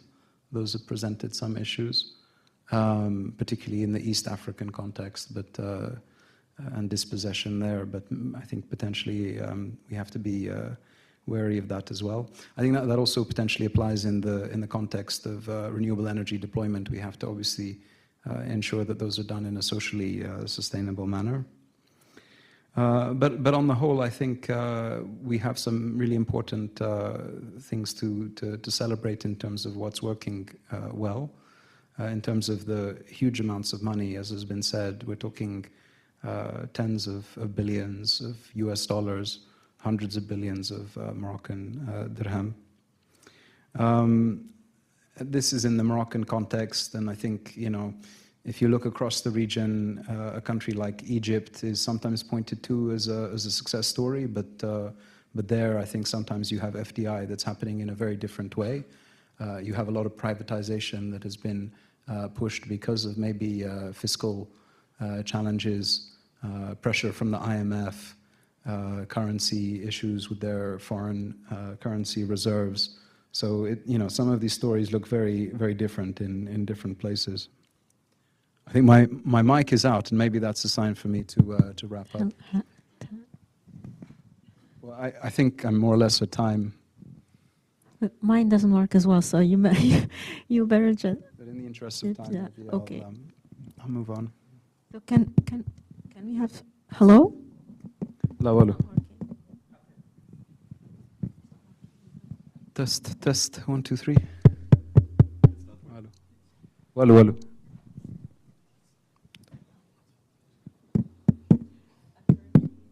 You only get one microphone. That's good enough for you. So maybe Hello. I think it's working again. Hello? Yes. So thank you, Iskandar, for sharing with us these success stories. So before we're having another tech issue, I'll bring Mehran to share with us his insights about these success stories and what can we learn from them. So whatever I have learned about all of this is because of the Rihla Initiative. So I'll explain some of the things we've come across in the past few months with the Policy Council and with the Rihla Handbook that I mentioned earlier. I really encourage you all to read that.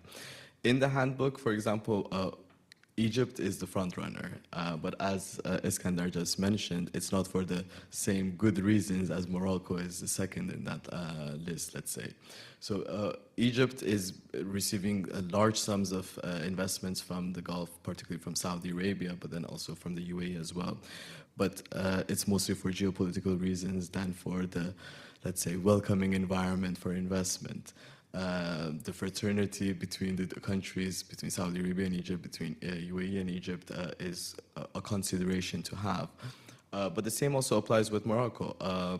As was mentioned this morning, the relationship between between Saudi Arabia and Morocco and UAE and Morocco, for example, is top-notch in the sense of both at the political level, but also at the financial level, economic level, and economic relationships. But Morocco itself, I think one of the few considerations in terms of its success as a success story is its regulatory clarity and having a welcoming environment for GCC investors, both private and public. The way Aqua Power, Masdar, Mubadala, Taga are structured is technically they're state-backed, but at the same time, some of their work also relates to the private sector in the sense of the nature of their work. Within this context, I would say we can also look at other countries in the region, such as Tunisia, Iraq, and Lebanon, and Jordan, who are also receiving very large sums of investments from the Gulf states. But particularly, initially, we actually referred to Saudi Arabia, Qatar, and UAE as the Gulf 3, and that's because of the level of investments and the level of work that they're actually involved in climate financing. But we changed that for the public version of the handbook, actually, and we wanted to have a more GCC-wide approach in the context of really looking at the regional cooperation, both within the targeted regions, but also amongst the GCC players themselves. So that's also something to consider.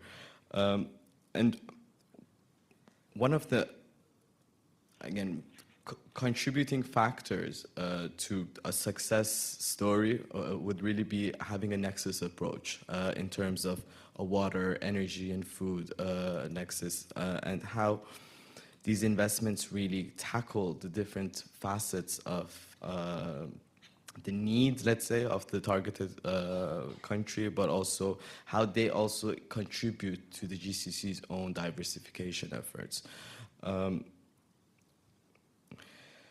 In terms of sectors, for example, obviously renewables such as solar and wind are really leading the way, but there's also green hydrogen to consider, but also desalination and renewable transmission. In that context, we're also having agriculture. Test. Hello. Hello. Maybe there's a timer for these. You didn't go on as long as me. Hello. Hello. Hello. Hello. Hello. Can someone assist with the mic issues? Hello. Hello. Maybe you can just speak a little bit louder. Sure. So the agriculture is something that is also very important, let's say, for both the region and within the context of food security for the Gulf states as well. So the way that contributes in terms of the investments is something to consider as well. So in generally speaking, like the challenge is not really just about mobilizing capital, but about ensuring that the cooperation between the Gulf states and the wider MENA region creates a framework for predictable, transparent, and transferable and transformative, let's say, initiatives. And landmark projects in the region show Gulf-MENA partnerships can work, but scaling them requires more than just money. It's about aligning systems, policies, and institutions, and that's something that Morocco has been really successful in. Innovative financing is also something that is very crucial here, from blended models to Islamic finance principles, which really unlocked a new wave of investments and possibilities, let's say, in terms of collaboration amongst different organizations, different institutions, different funding bodies. At the same time, adaptation is also very important, and as was discussed in the previous session, it can't just be an afterthought. It's really an important component for this transition to succeed. So I'll pause here. Thank you very much. I think that we have a few moments for a Q&A session with the audience, so I suggest we gather some questions and then do multiple rounds. So if you have a question, please raise your hand.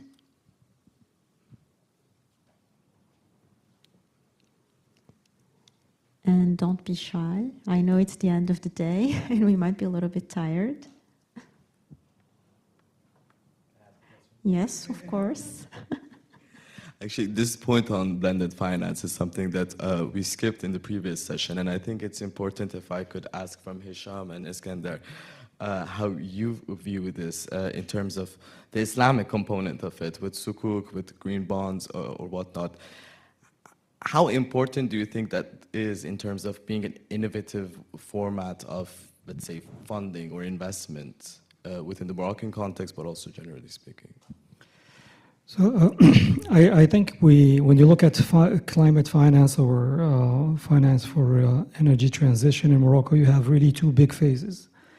From Morocco, solar plants started back in 2009, and between 2009 and 2018, renewable energy was not as competitive as it is today. So during that period, the government guaranteed any forms of loans that went to renewable energy projects. And that added up to a point where the government saw that it was threatening its sovereign grade in terms of lending. And so by then, the renewable energy projects were competitive on a commercial financing purpose. So Morocco emitted the first green bonds for a couple of solar plants in Laayoune and Boujdour that were fully subscribed to by Moroccan banks. But they were backed by the government guarantee as well. From there, we have moved into project finance, which means that the lending goes to the developer who will be investing and not to the Moroccan government who makes the money available to the developer. A very interesting aspect looking at how the price curve on PV and batteries have evolved over, and wind has evolved over the past few years. For example, Midelt, which is a big complex in the center of Morocco that will be having 3 phases, PV plus battery energy storage in 3 phases. Three plants. One of the plants were government-backed. You had the government's guarantee for the loan from KfW, the European Investment Bank, and others. And the other one was purely project-based, so the developer needed to find his own financing in the commercial. And the price difference in terms of levelized cost of energy was very small. One was 0.34 US dollar cent per kilowatt hour. That's the government guaranteed loan, and the other one was about 0.36. So you only get these types of differences if you have a very stable country that actually inspires trust to lenders.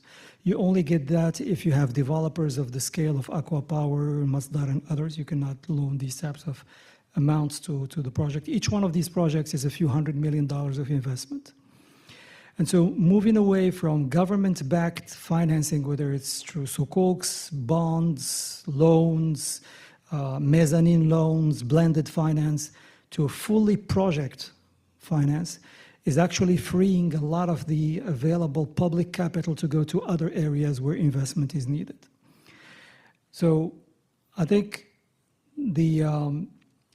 now it becomes really a market competition between green financing, blended financing, sukuks, etc. It's whoever has appetite for risk. What is the return on investment that you are expecting over the term of the project? And what is the maturity of the technology you're investing in?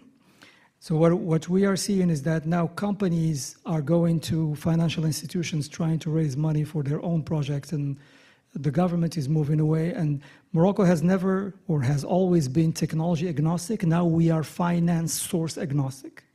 So whoever is providing the most value for the country is welcome to step in. The good news is that many of these loans are coming from Moroccan banks. Believe it or not, there is a surplus of liquidity within the Moroccan banks. And now it has a means of being invested in infrastructure projects. So I think things are changing overall, and what we will see is that companies, whether they are structuring their loans on the project or whether it's a corporate loan based on their own balance sheet, will start to make a difference, and we will see fewer and fewer small companies being able to develop projects. It's only bigger companies, and projects are ultimately more competitive the bigger they are. So it's route, or it's weeding out the smaller players for the larger ones. Iskandar, do you want to react? Maybe just a few thoughts, because I mean this is very important, right? Because it's blended finance, combining different types of finance, is about how you can make things happen that would not otherwise happen. Yeah, and here it's interesting to look at the different sort of commercial viability of some of these things that you as a country want to finance. And I think previously in the discussion we talked about how some of these things are revenue generating, like renewable energy projects. In the mitigation space you have that, although mitigation is not just about that. It's other things too, some of which may not be immediately revenue generating. Others might be more about cost saving, but you can think about structuring it in innovative ways. On the resilience and adaptation side, it's more difficult, right? The example of water desalination, that's maybe perhaps an exception in some ways, because that's about actually producing water, so it can be revenue generating. You know, you can have contracts for suppliers. The issue, and we have colleagues in the audience, I think, from our Ministry of Finance who can attest to this. But you know, there's some projects that would not be happening if it wasn't for blending of finance, because I mean, at least for on the adaptation side, where you have big projects where the state has to play the leading role because markets are unable to do these kinds of infrastructure projects on their own. Where if it wasn't for a blending of lower cost international climate finance, the deals would not have happened. Sometimes even the MDB, the Multilateral Development Bank lending can be too expensive for some of these projects in the water sector. I think the renewable energy generation space, it's interesting to think about how the market is evolving, because what we have seen, maybe even in countries that have higher penetration of renewables than Morocco, is that the sort of returns that you can expect will diminish as there's more renewables on the market connected to the grid. There's maybe you know, additional profitability to be get by adding in storage with existing renewable energy installations. Although ultimately even that, you know, gets crowded. So I think, you know, thinking about the financial solutions is important. What's also important is thinking about the sort of supply side of capital, and how you have, you know, in a country like Morocco, but others across the global south as well. Sometimes you have institutional investors that represent our asset owners, pension funds and insurers, and they're looking to invest, but they don't find something that is going to enable them to be competitive as fiduciaries to provide return for the people that are giving them their money to manage. So yeah, when we look at sovereign wealth funds, it's interesting, they have a role to play in cultivating that project pipeline. They can actually do that, go in early, and then maybe take also part of the proceeds later for providing that support. They, in general, can be characterized as being more patient capital. So that's where they have a value add to play, which makes them, although they're seeking, you know, profit and investment, in some cases, they might not be as rigid as some of the institutional investors. So important to look at holistically at the options on the table, what they can do and what they can't do. Thank you very much, Iskandar. I may have a question for you, Mehran, and you've been mentioning this handbook that you have been working on, and you discussed some of the case studies, and you mentioned some countries, Morocco, Egypt, Tunisia.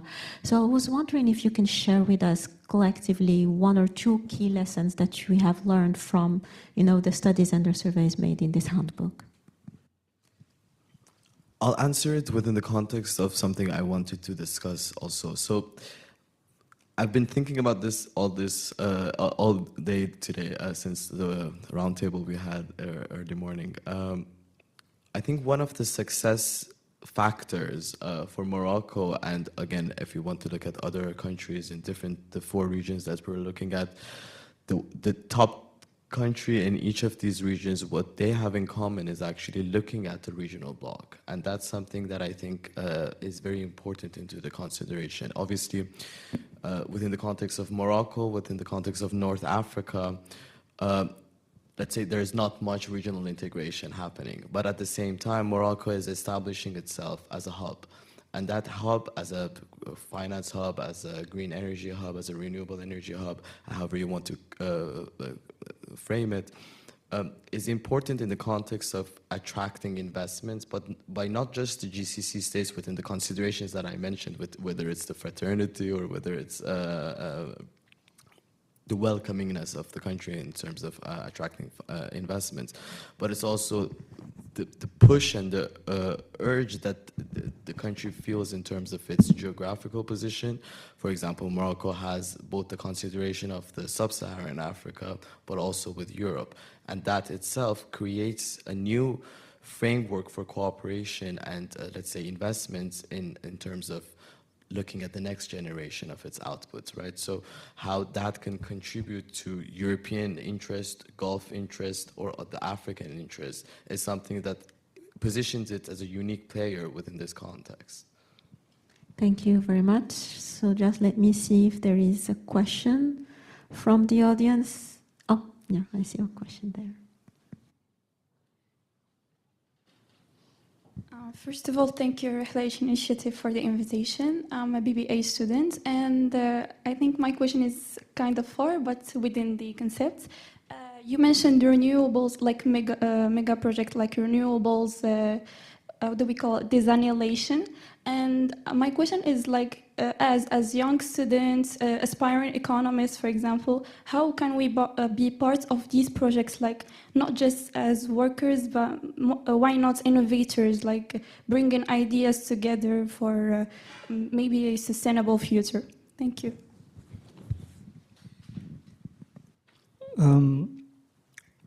The way you should look at energy and water is not as utilities, but as enablers to economic development. So, for example, the first desalination plant that was built in Morocco, in Agadir, was the first one that was dedicated to agriculture and to the city-owned water consumption, drinking water consumption. It was half-half. And it was the first time that farmers were going to start paying for the cubic meter of water. So how does that change the nature of agriculture they are conducting? How does that impact the price of the produce on the Moroccan market? If they are doing export, how is that changing and challenging the history? Initially, that cubic meter from that desalination plant was approximately $1 per cubic meter, 10 dirhams. It was sold initially to the farmers at 5 dirhams, half price. So the Moroccan government, you and I, were subsidizing half of the price of the cubic meter for these farmers who basically were exporting. The next biggest desalination plant in Casablanca was awarded at 4.3 dirhams per cubic meter. So that completely changes the dynamic, takes away the subsidy, allows this project to scale up. So as economists, looking at how the renewable energy, which is much cheaper than fossil fuels, how can it re-dynamize or recreate new industries, how this desalinated water could create new types of agriculture, how is it impacting the communities. There is a great new challenge that is facing Morocco, that is green hydrogen. And in order to do green hydrogen, you need to build highly competitive renewable energy, highly competitive desalinated water, and infrastructure in regions where there is very little. Gilmim, Wadnoun, Boujdour, Laayoune, Dakhla, and others. FTSat and other places. So there will be almost free desalinated water made by the hundreds of thousands of cubic meters in these areas. Can we create new economies in there? What is the value chain? Who is benefiting from these types of things? So all of these, I assumed BBA is a Bachelor in Business Administration. Okay, so looking at the value chain, understanding how these fundamental changes to the Moroccan energy and water sector could bring about a different type of setup, different ecosystems, who are the players, how do we share the added value between the communities, how we create competitive added value is really something that could be of interest. Yes, Mehran, do you want to react? I actually thank you very much for your question, because I was looking now at the MENA policy brief that we published a few days ago, and in the recommendation section, I'm actually going to read it now.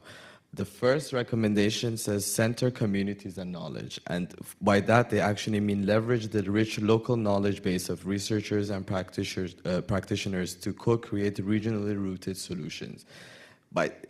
There's many reasons why this is the #1 recommendations, and I'm going to emphasize the fact that the reports were published basically by gathering the insights from the Policy Council members. And the way we frame the Policy Council members, which for the MENA includes Lydia, for example, and for the Gulf Committee, the way that we work with the Gulf Committee is that the 12 members are divided into the 4 regions. So basically three Gulf Committee members are working for MENA specifically, and 2 of them are Jessica and Ahmed, who you met earlier. And I'm saying this because it's important. It's very important to be able to tap into the local knowledge capacities of the countries under question. And I really hope that you would be able to contribute to this innovation as well. Thank you very much. So if there is no other question, I think that we can close the panel. So again, thank you very much for our distinguished speakers for your insight. And we hope to continue the discussion on this topic in future convenings. Thank you very much. Dear participants, esteemed speakers and moderators, the session has now come to an end. We sincerely thank you for your valuable contributions, and we look forward to welcoming you again soon. Thank you.